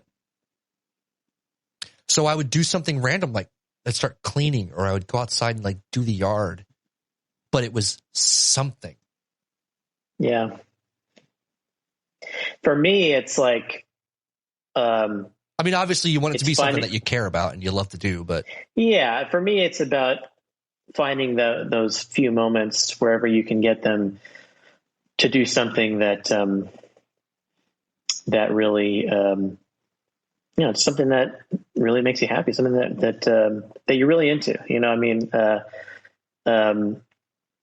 find that the difference, if like I said, even if it's only 30 minutes or an hour, the difference between taking that opportunity to do something that I like, something that that I enjoy, something I'm into, the difference between taking that time and not taking that time is massive. You get cranky? I mean, it's really, well, I feel as good. I just don't. Do I need to get Diane to call her? Does he get crabby when he doesn't get 30 minutes? I might get crabby. I've seen you get cranky. It's fun. But in that case, it would kind of be my own fault, because it's like, if I had the opportunity but didn't take it. Well, she's pretty good at giving you the time, though, if I remember. Oh, she's fantastic. Yeah. Absolutely fantastic. And I always want to make sure that she can do the same in return. Sure, that's really important. Yeah, it's like she is an absolutely ferocious reader. I mean, she reads, I think nonstop. Yeah. She just posted something recently about a new book, and I was just like, she's fucking always reading. I mean, she's reading like, it's got to be like 30 or more books a year at this point. Jesus Christ. it's spectacular. You got to fill up that house, that nice, beautiful house with books. She's doing you're going to have an amazing library someday. Yeah, that's kind of the dream. If we, it's like, we have in the house we're in now, we've converted one of our bedrooms. We have one spare bedroom, because we've got 2 bedrooms that are devoted to our daughter. So that tells you she gets 2 bedrooms, huh? You know what? That's not surprising. That's not surprising to me. Not in the least. She's got a bedroom, and then she's got a playroom where she can just go and and just get lost in imagination and toys and all that good stuff. But we have one other room that we've used as a home theater, and that was always my dream. Yeah, it's like, we've got the movie seating in there. We've got the projector. Yeah. It's the whole thing that I've always dreamed of having. Last time we Skyped, I think you guys were in that room. Yeah. So when we talk about in the future, if we ever move and look at a bigger place, which it's not, we don't need a bigger place, but like certainly as our parents get older, it would be cool if they had like their own kind of nook in the house to exist in, and maybe even stay with us if they needed to in the future. So when we talk about that, we talk about like, man, if we had a spare room that we could make a library, like that would be Diane's, her ultimate kind of room. And to be fair, in this house, her ultimate room is the kitchen. We kind of put all the money in this house into the kitchen. So she got the kitchen and I got the movie room. Yeah. Dude, I did the same thing. As soon as the kid's mom was out, she left. And that's one of the first things I did. I had this room in the basement that we kind of were using kind of as a storage. It was built like kind of like a bedroom, like a spare bedroom. And there's no door on it, which is kind of weird. There's like a doorway, but there's no actual door. And there was, asbestos tile on the ground, and it was nothing. And I was like, what are we doing? So when she left, I was like, first thing I did, I put fucking carpet down. I bought a nice, big, comfortable couch. I got me a giant 55-inch TV. And then I got surround sound, and I hung some sound panels on the walls. I got some lighting, and I've got a movie theater room. I have seen that room over Skype, and I love it. Dude. It's fantastic. It's so you. That room is so you. And I want to hang out there. Dude, you would love this room. You would love this room. You would legit. The only thing that's missing is better speakers. Like I have a Vizio 5.1, the sound bar with the satellites.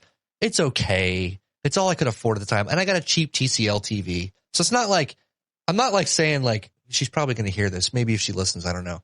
But like, it's not like I'm saying I spent $1,000 on this massive TV and, it was cheap, but it was enough for me to have that feeling that I've always loved. I used to go, I don't know if you remember, but I used to go to the movies all the time by myself. Oh yeah. You guys would be like, hey, we're going to go see this. And I'd be like, I saw that like 2 days ago. I've already seen that. I was there. I went to the Angelica. I saw it. And like, but like, that's what I did. That's what happened. I got so bored with,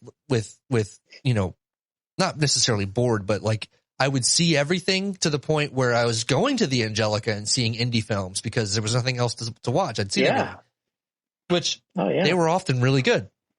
But I love that feeling that how it's so dry in a movie theater, right? There's no echo because there's carpets and walls and, curtains hanging off the walls, and it's just, it's dead in there so that you get really good sound. It's dark and there's kind of mood lighting when the movie's on. I love that. And that's why I decided, I was like, okay, I'm fucking creating this because this is what I wanted. This is what makes me feel great. And so that I know at the end of the day, when I put the kids to bed and I've done everything for the day. I can sit down on that awesome couch, put on a badass Marvel movie, make the lights red, or make one of them red and one of them blue, and turn it down low. Maybe get some popcorn. I love it. Yeah, I have the exact same desire for that type of experience, and our movie room as well.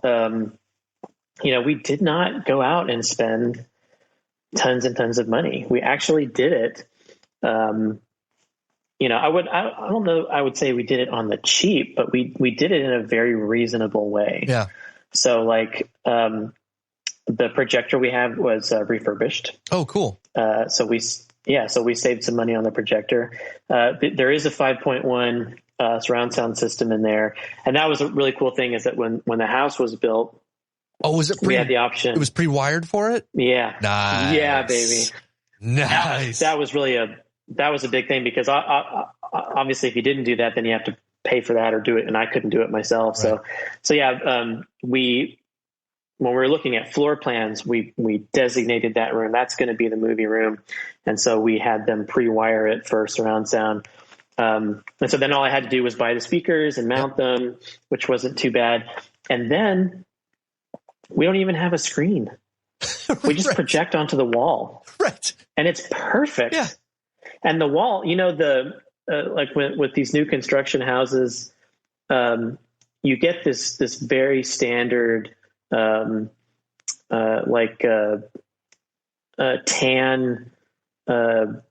really like light tan colored paint on the walls. Yeah. And it turns out that it's perfect for projecting onto. And the other thing about not having a screen is that you can control the size of the picture. Oh, of course. So we could max it out. Yeah. We could max it out even a little bit larger than what a screen would allow for. So like a fucking IMAX. Yeah.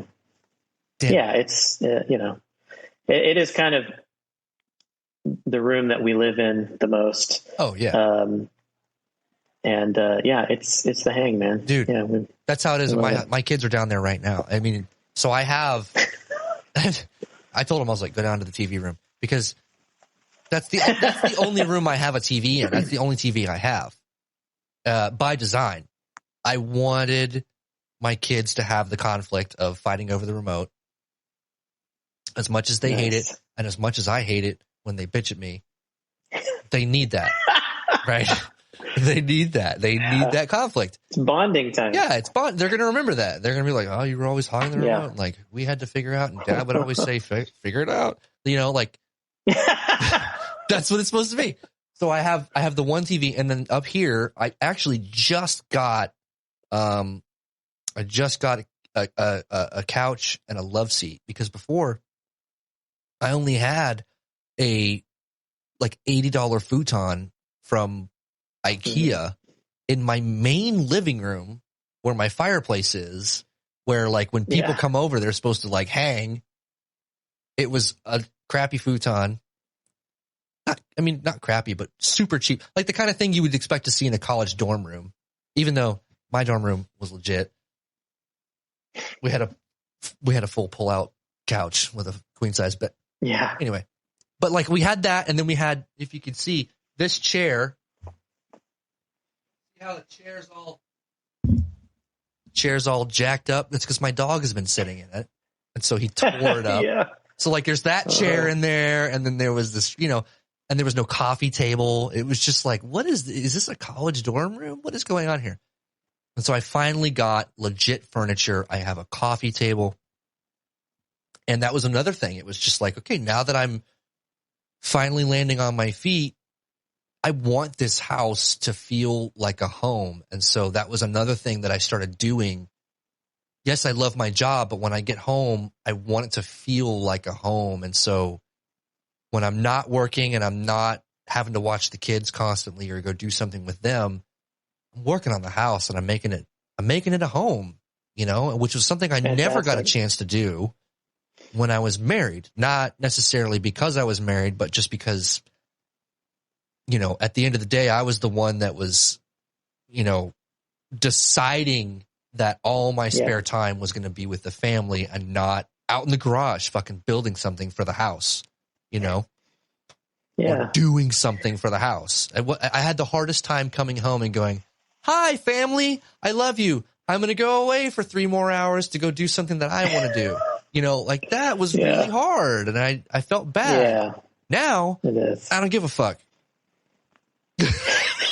Because my kids are older, right? And they're a little more self-sufficient. Right. It's different. It's very different. Yeah. Yeah.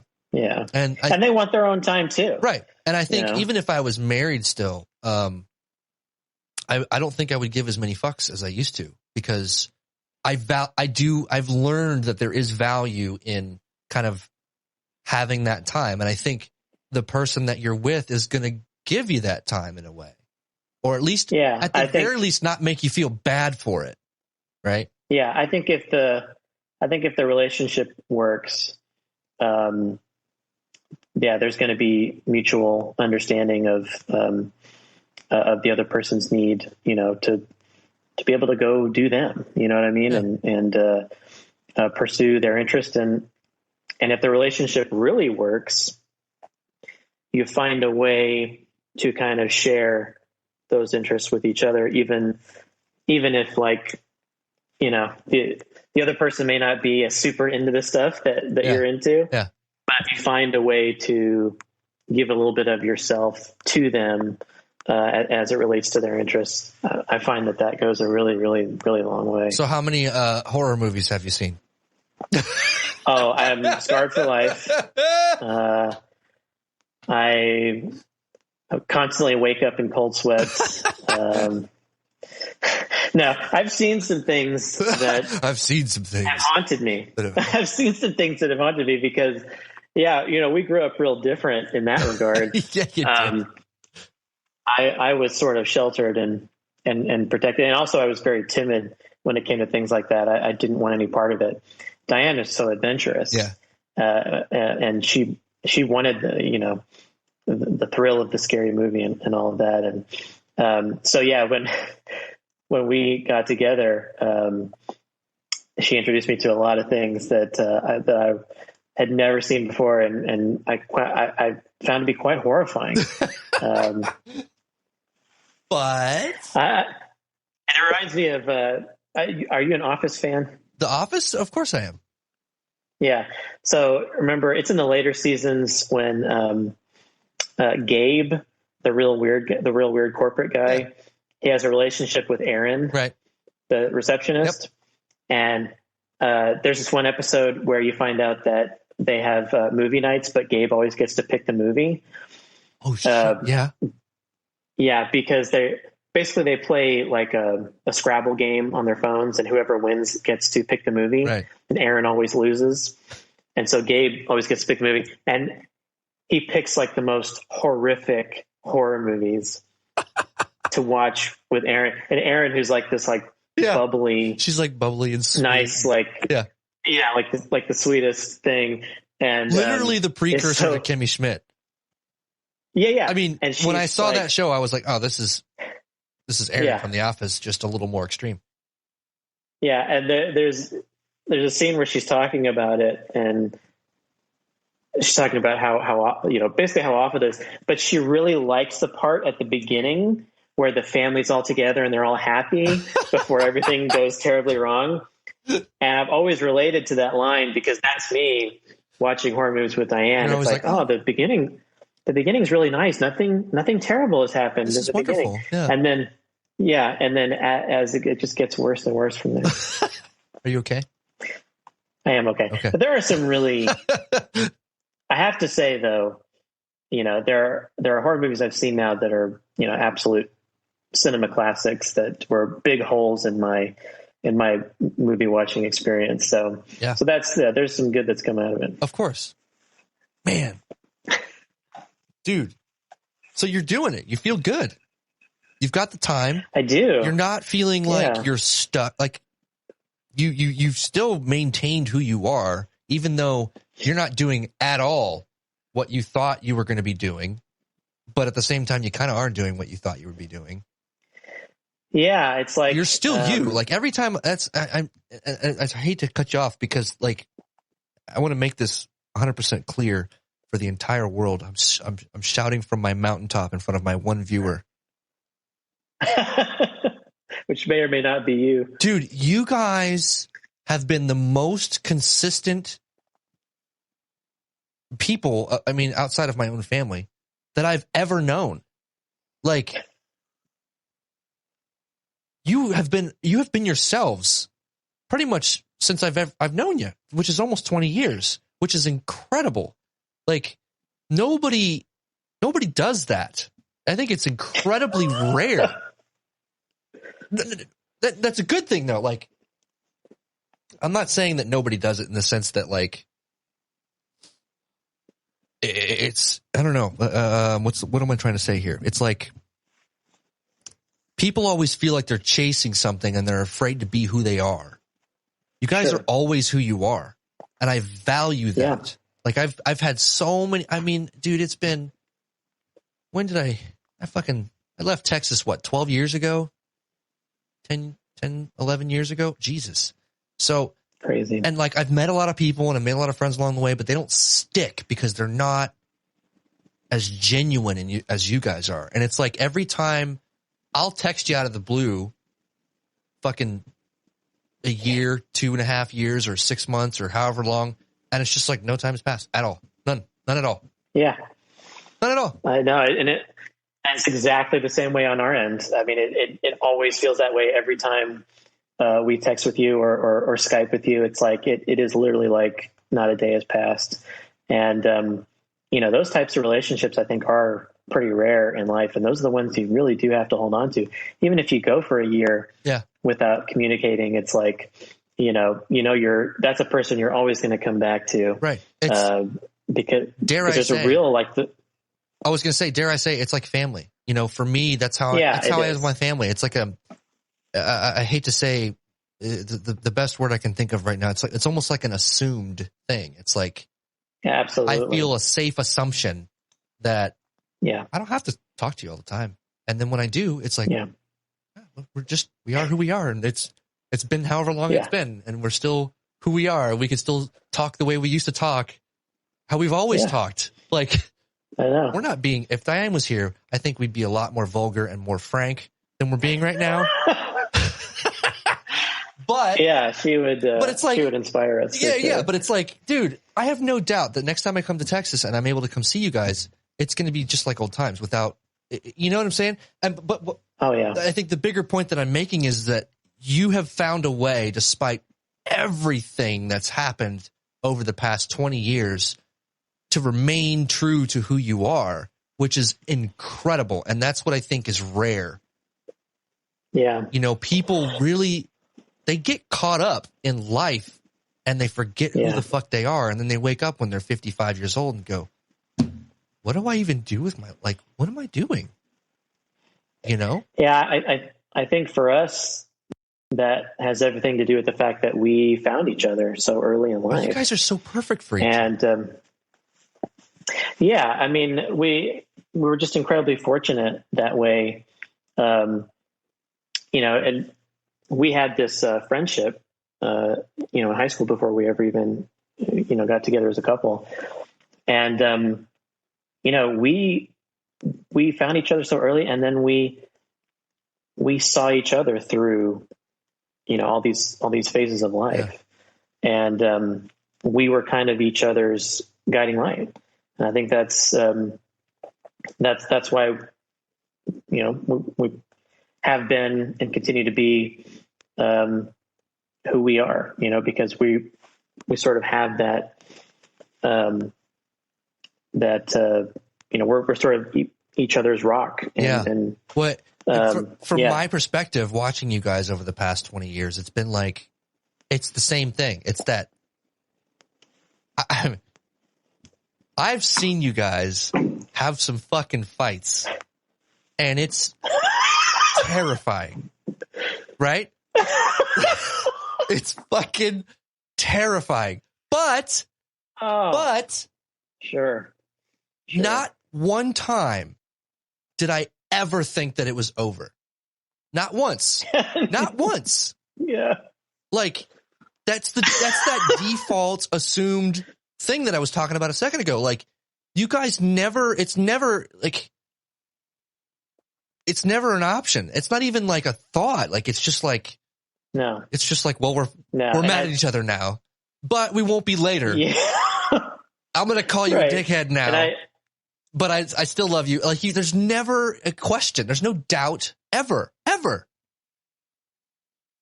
Yeah. And I think that's a big reason why, we work so well is, we committed to each other, and, we said, this is it. This is it for me. There isn't anybody else. Yeah, exactly. I want to spend the rest of my days, however many of them are left, with this person. Yeah. And when you have that level of understanding and commitment to another person, it's like, yeah, you can have a knockdown, drag out, and everybody's going to have them. You're not going to be together for decades without that happening. Sometimes, that's going to happen to anybody. But like you said, I mean, there is always the knowledge and the comfort that, it's like I said earlier, whatever the storm is, we weather it together.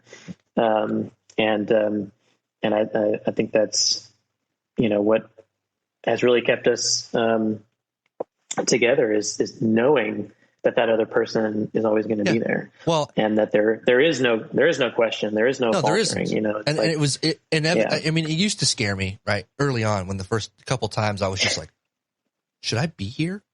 And then I want to say one of the first ones, we were driving back from New Orleans or something, and I was like sleeping in the back of the truck, and I was like, this is happening right now. Was Noyes with us? I don't remember. Mommy and Daddy are fighting, and this is terrifying. Oh, no. It was the four of us. It was you and Diane and me and Sharon, right? Is that what it was? Anyway. Okay. Anyway, it was just like, but then over time, I started realizing that's part of your dynamic. And it was just like, eventually somebody, usually you, would say something stupid, and then the other one would just laugh their ass off. And then it was just like, okay, we're going to be fine. Like, everything's cool. We're just blowing off steam. And at the end of the day, it really doesn't matter. And we're going to move past this. Yeah, man, I got to tell you, the value of humor cannot be understated. It, really it just can't. It's like, and there is that thing of like, no matter how mad we might be, we could literally go from I've never been so mad 1 second to complete and utter joyous laughter in the next second. I've seen it with you. Yeah, it's amazing. It's like, and man, there's just so much value in that to find the humor in the situation when it seems like there is none, or to be reminded of that thing that we share that always makes us laugh.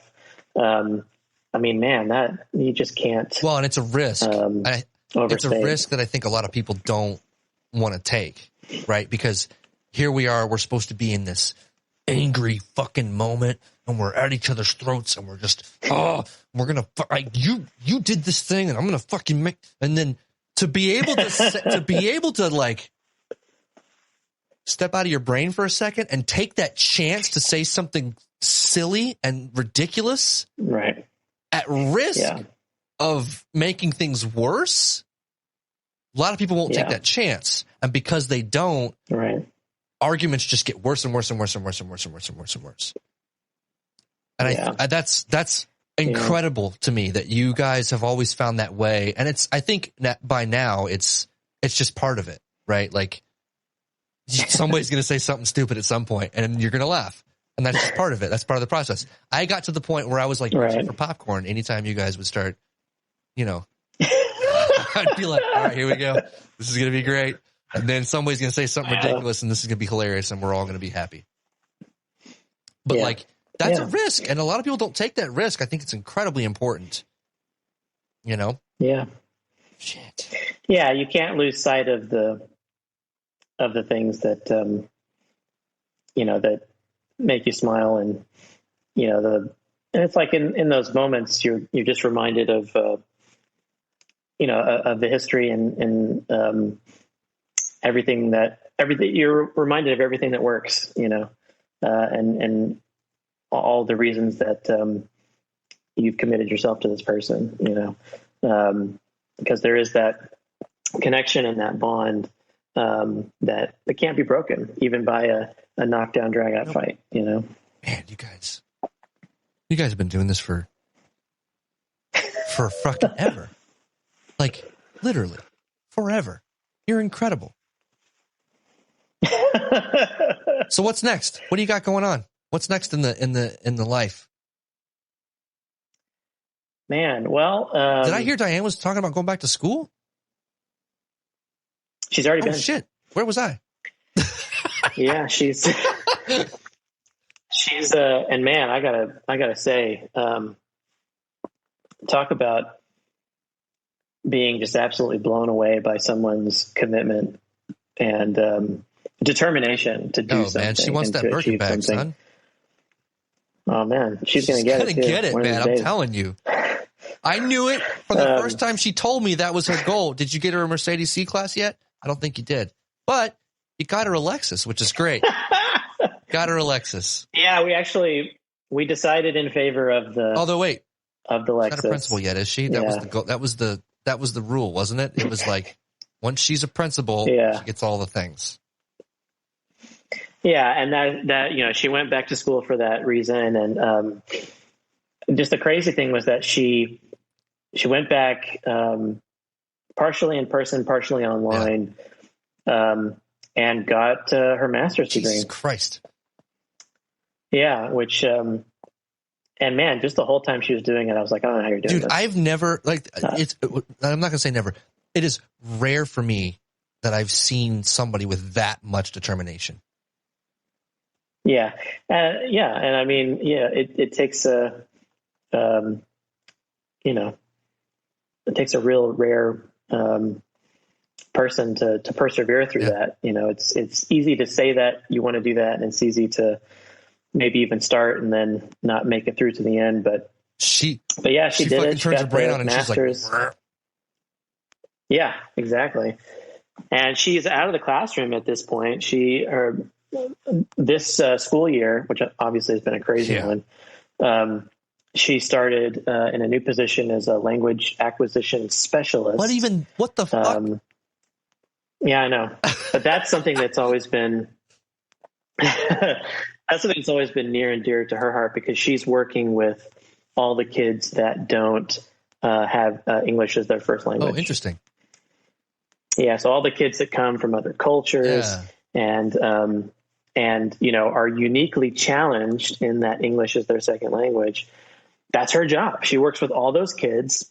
She gives them all the support they need, outside of their normal classroom. She just focuses on them and gets them to where they need to be so that they can handle everything in this new language. This language is completely new to them.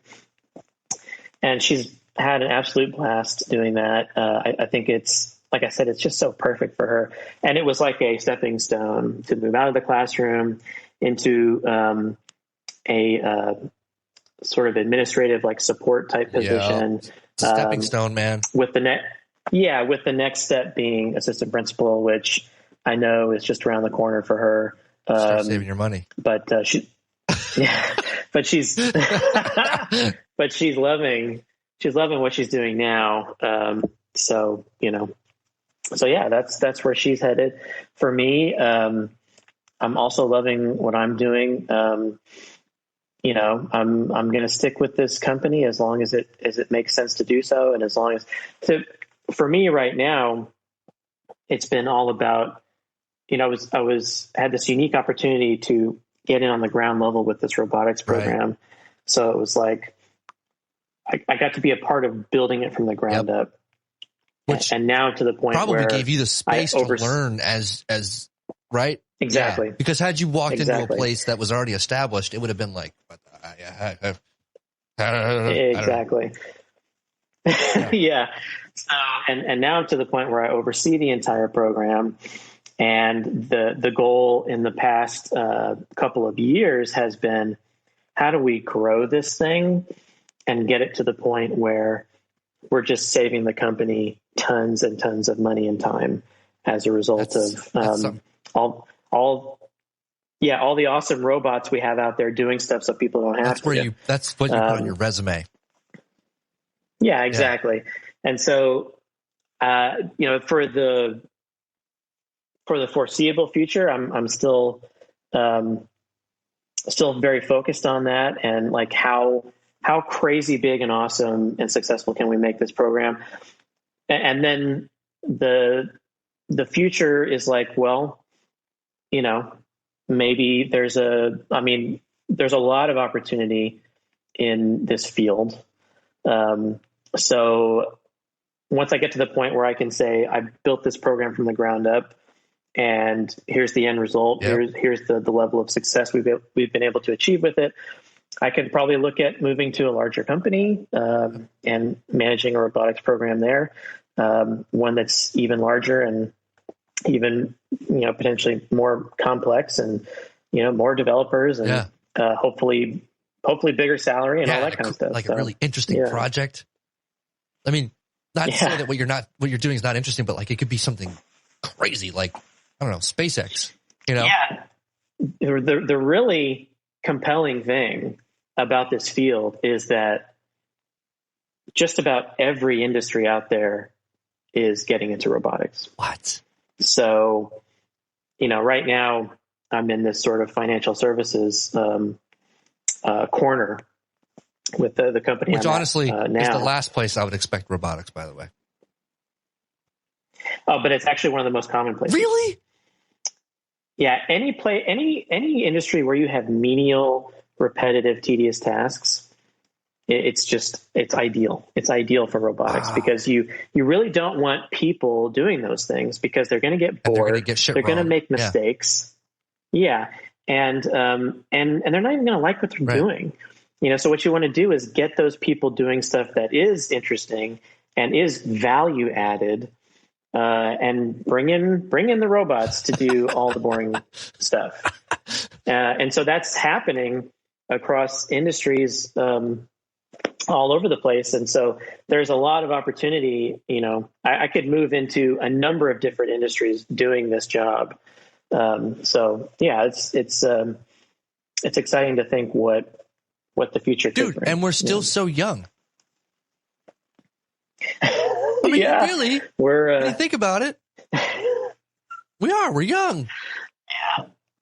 What are we, 40? I like to think of myself as relatively young at this point. Yes. We're doing great. Look at us. Got some sexy beards. Look at us. Yeah. Diane was like, I sent her a message the other day. I was like, hey, I need a picture of Evan. And so she sent me the one of you in the movie theater with the thumbs up. She was like, he's probably going to want to show off his beard. I was like, as he should. She was right. Yeah, man, looks good. She was absolutely right. Yeah. Yeah. All right. Dude, this was such a good talk. I loved it. Dude, we're going to do it again. I loved it. Probably. Set it up. I'd be more than happy to come back anytime. This is fantastic. I'm so happy that I have so many good friends that are willing to do this with me and suffer through the one viewer who has still not said anything. It's got to be me, right? Like, it has to be me. Probably. It could be. Like, it's not like I'm watching my own stream. Like, I don't have YouTube up and I'm watching the stream. What I'm doing is I'm using the YouTube, what do you call it? It's like the live window. What do they call it? Studio? The dashboard for the live stream. So it tells me like how many viewers are going. It shows me the chat. It shows me my stream health, like how the excellent stream health, analytics, stream settings, all that's here. It says one viewer. It's got to be me, right? Who else would it be? Please, for the love of God. It could be. One viewer. If you're real, say something. Maybe it's the Stream Elements stream bot that's supposed to be moderating my chat. Maybe that's who it is. Could be. You know about bots. Well, this is definitely a bucket list item for me, though. Yeah, even though there's nobody watching. Because it does. Yeah. No, I'm not gonna let that keep me from checking it off the list. No, I'm just I'm just a absolute monstrous consumer of podcasts. Dude. I probably consume podcasts are probably the type of media I consume more than anything. Me too. Else. I mean, well, aside from music. So when I work, I can't listen to a podcast while I work because it's hard for me to read, and I have to, I'm reading financial documents and IT things, trying to really make sense of them and figure out what the fuck is going on. And I'm not an accountant.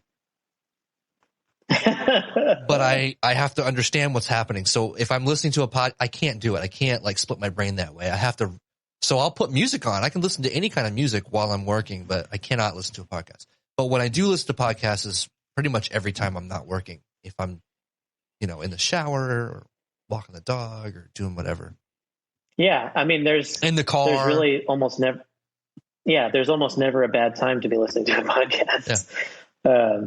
But yeah, like if I'm coding, it's like it's too intensive. Like I can't. Like I could have the podcast on, but I wouldn't be hearing any of it. It'd just be like because I'm too focused on what I'm doing. But there's definitely other aspects of my job where I can have a podcast on in the background, and if I'm in the car by myself, there's generally nothing else playing but a podcast. And if I'm cleaning around the house or, it's just yard work. It's a constant. Listen to a podcast while I yard work. Yeah. Listen to a podcast while I'm cleaning the house. Yep. Dude, what do you listen? It's kind of the great. Okay. I'll tell you, but it's kind of a great thing because it's almost like no matter what you're doing, you can automatically elevate it by putting a podcast on. Well, and what I like about them, and that's why I was telling you earlier, I was like, dude, this could go at least an hour. I love long form podcasts. I love the fact that I can listen for 5 minutes to an hour, put it down, come back the next day and still have more of it to listen to. Yeah. I love that. Yeah. I mean, with the right people, in-depth conversations can be incredibly engaging and informative. And I always find that I'm learning something. Yeah. You know what I mean? And that's why I've definitely gravitated towards podcasts like Joe Rogan, not surprisingly. Yeah. But you're probably like me. You don't listen to the MMA ones that he posts. No, I don't. No. I don't. I skip the MMA ones. Did you listen to the Jim Brewer one? For all you the listened ones. To the Jim Brewer one, didn't you? Yeah, I do love the ones with the comedians. Too. Yeah, I do. I don't listen to everyone with comedians, but of course I love Jim Brewer. I'm not going to miss that one. Come on. Yeah. but the standout ones for me, it's like every time he has an astrophysicist on, or someone who's at the cutting edge of AI. It's like, he's got a mathematician on. It's like all those super academic people that he has on. Oh, I love him. Every time he's on the show, I'm like, oh man, we're listening to this one right away. I keep forgetting I have to subscribe to Lex Friedman's podcast. Yeah, he's got his own show that I'm sure is absolutely spectacular. There's another guy who I ended up listening to his podcast because he was on Joe Rogan. Eric Weinstein. Oh, who's there's a couple of different there's the Weinstein brothers that are on the show.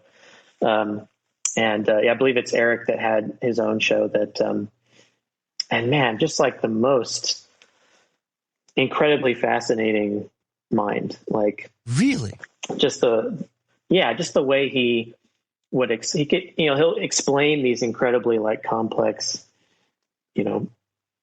mathematical concepts. And it just like blow your mind. You know what I mean? What's it called? Weinstein? What's it called? Weinstein? Yeah. Oh, the podcast is called, I think it's called The Portal. Portal. Yeah. Or if you look up Eric Weinstein. Oh, there it is. Yeah. I'm sure you'll see it. I'm going to subscribe right now. Follow. Yeah. Yeah. And that's another one where like, I won't listen to every episode, right. but there are specific ones. Like I think he had Werner Herzog on. You know who he is? He's a he's a film and documentary director. Really, really interesting guy to listen to. Surfing the wake of the woke. Yeah, the political stuff I don't get into as much, but I'm just really attracted to anything dark matter, black matters, like and all that jazz. Yeah, that's the stuff I can't get enough of. Yeah, I like shit like that too, and that's really a big reason why I started listening to Joe Rogan's podcast. I take a lot of shit from a lot of people because they're like, "Oh, you're one of those Rogan people," and I'm like, "You don't like." You can talk shit all you want to. He has some really interesting people on, and he doesn't try to have any kind of agenda. He just wants to, he's just genuinely curious. I think that's why he has the audience that he has. He seems genuine.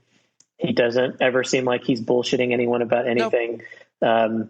He may have opinions that not everybody agrees with, but that's true for anybody. You don't have to agree. That's the thing. Yeah, but what I think is consistent is that he seems fair, and he seems open to anyone's opinion, whether he agrees with it or not. And most importantly for me, he loves having these just like unbelievable, super intelligent people on, and just like picking their brain. And that's really my favorite part of his show is when he does that. Me too. Yeah, 100%. Yeah. What else? Is that it? That's it? Joe Rogan, Eric Weinstein. Oh, you want to know the other podcasts? I mean, I do listen to a fair amount of entertainment stuff that is more sort of light, a lot of movie news stuff. Do you listen to, oh God, I'm blanking on the name right now. Oh, shit. Adam Savage's podcast. What's it called? Another Tested. Yeah, I was going to say, Still Untitled is what it's called technically. No, I have not checked that one. It's called Still Untitled, The Adam Savage Project, but the album art just says Tested. It's got a picture of him. It's pretty good. Like it's another one of those ones where you're kind of going to cherry pick. But he does talk a lot about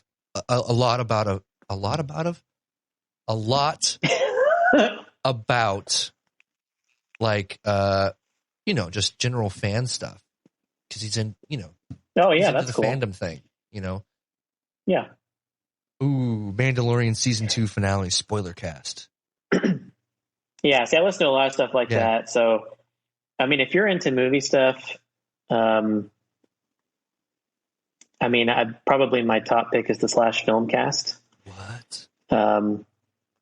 Which has probably my favorite podcaster, Jeff Kanata. Oh, wow. He is the man. He's just it literally the best. I listened to Slash Filmcast.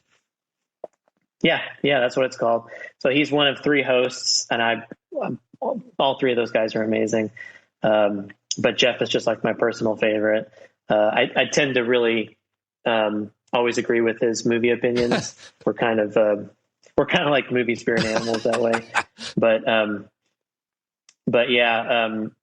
that show is fantastic. His video game podcast is called DLC. It's fantastic also. Yeah. And then, oh man, you gotta love Kevin Smith. He's got a million shows, but the show I listen to is Fat Man Beyond. I was just going to say, which one are you listening? Like, no, for me, it's Fat Man Beyond because it's completely focused on all things geeky, and it's super focused on comic book stuff. And he has like the best co-host in the world, Mark Bernardin. that show is a must listen for me. So yeah, I have like Desert Island podcasts where it's like, if all of a sudden tomorrow I could only listen to like 5, like I pretty much know what they would be. One of them would be More Than Just Bacon. Yeah. Yeah, of course. No, it's okay. It's all right. Yeah. Not that interesting right now. Maybe someday.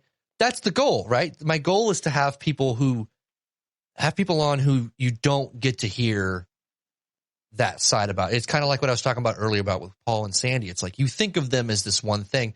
What the fuck does Paul do when he's not being Paul Rennick? It's a good question. Right? It's a compelling question. Doesn't he golf? Right? Isn't that, did I remember hearing that before? Like he's just like an incredible golfer for some reason. I've never even heard that. What was it? There was something weird that he does that we were just like, what the fuck? Really? I'm sure anything he's up to, he's ridiculously good at it. True. But I'd be very interested to know what he does outside of the marching profession. Yeah, like what are you doing to make sure that you're still who you are? Like even if you love what you do, you still need a break and you still need to recalibrate every so often. Like I don't care who you are, and that's the meat and potatoes. Like at some point, I would love to have somebody on that's hugely known for something and get to the core of like, maybe they do something fucking weird, and that's cool. Like, okay, like if you're known for, I don't know, if you're like a huge actor or something and you're known for just being this massively famous action star or something, and your favorite thing to do when you're not working is to sit at home and crochet, fuck it, man. I want to hear about it. How does that keep you who you are so that you can go to work and provide for yourself? So, yeah. Anyway, I think that's it. I think we nailed it. Okay. Dude. All right. Fucking fantastic. Congratulations. Awesome. Thank you for so much. Thanks so much, man. Oh man, I could not be more thrilled to get to do this with you. And I mean, I'm down for a Skype call anytime. And if we can make it into a podcast, that's all the better, I guess. Maybe we'll get the D train on the next one. Oh yeah, I was gonna say that's a must-have. Yes, I mean, come on. That's like, especially the two of you together. Oh, that dynamic is gold. I'm telling you, one viewer. That dynamic watch out for that is one. Gold. Is Skylar like that self-sufficient at this point? Like you could just leave her alone for an hour or two? She is pretty. I mean, she's got to be. She's pretty self-sufficient. She's what, like a year younger than Morrison? She was born in what, 13, right? She just turned 8. Yeah. So, she definitely can entertain herself. She's just she's interested probably the most in performing. I can tell. The pandemic situation has been tough for her because she's had to be away from other people. She always wants to be around other kids, and she hasn't really been able to do that. And of course she hasn't really been able to do any kind of performing, although we've been able to do like some Skype voice lessons and things like that. So keep her fresh. Yeah. So she's been able to continue doing some stuff like that, but obviously we're really excited for her to be able to get back to normal things. All right, man. All right. Chat. Good stuff. I'll see you around. All right, man. I'm looking forward to it. Hell yeah. Yeah. Have a good evening. I'm going to play the outro music. Right. I have to do all these other weird things, but I'll be texting you in a minute, okay? Fantastic. All right, man. Thanks so much for doing this. And for sure, next time we're going to have the D train on, and it'll be a legit hang. My pleasure, and I can't wait. All right, brother. All right, man. Bye.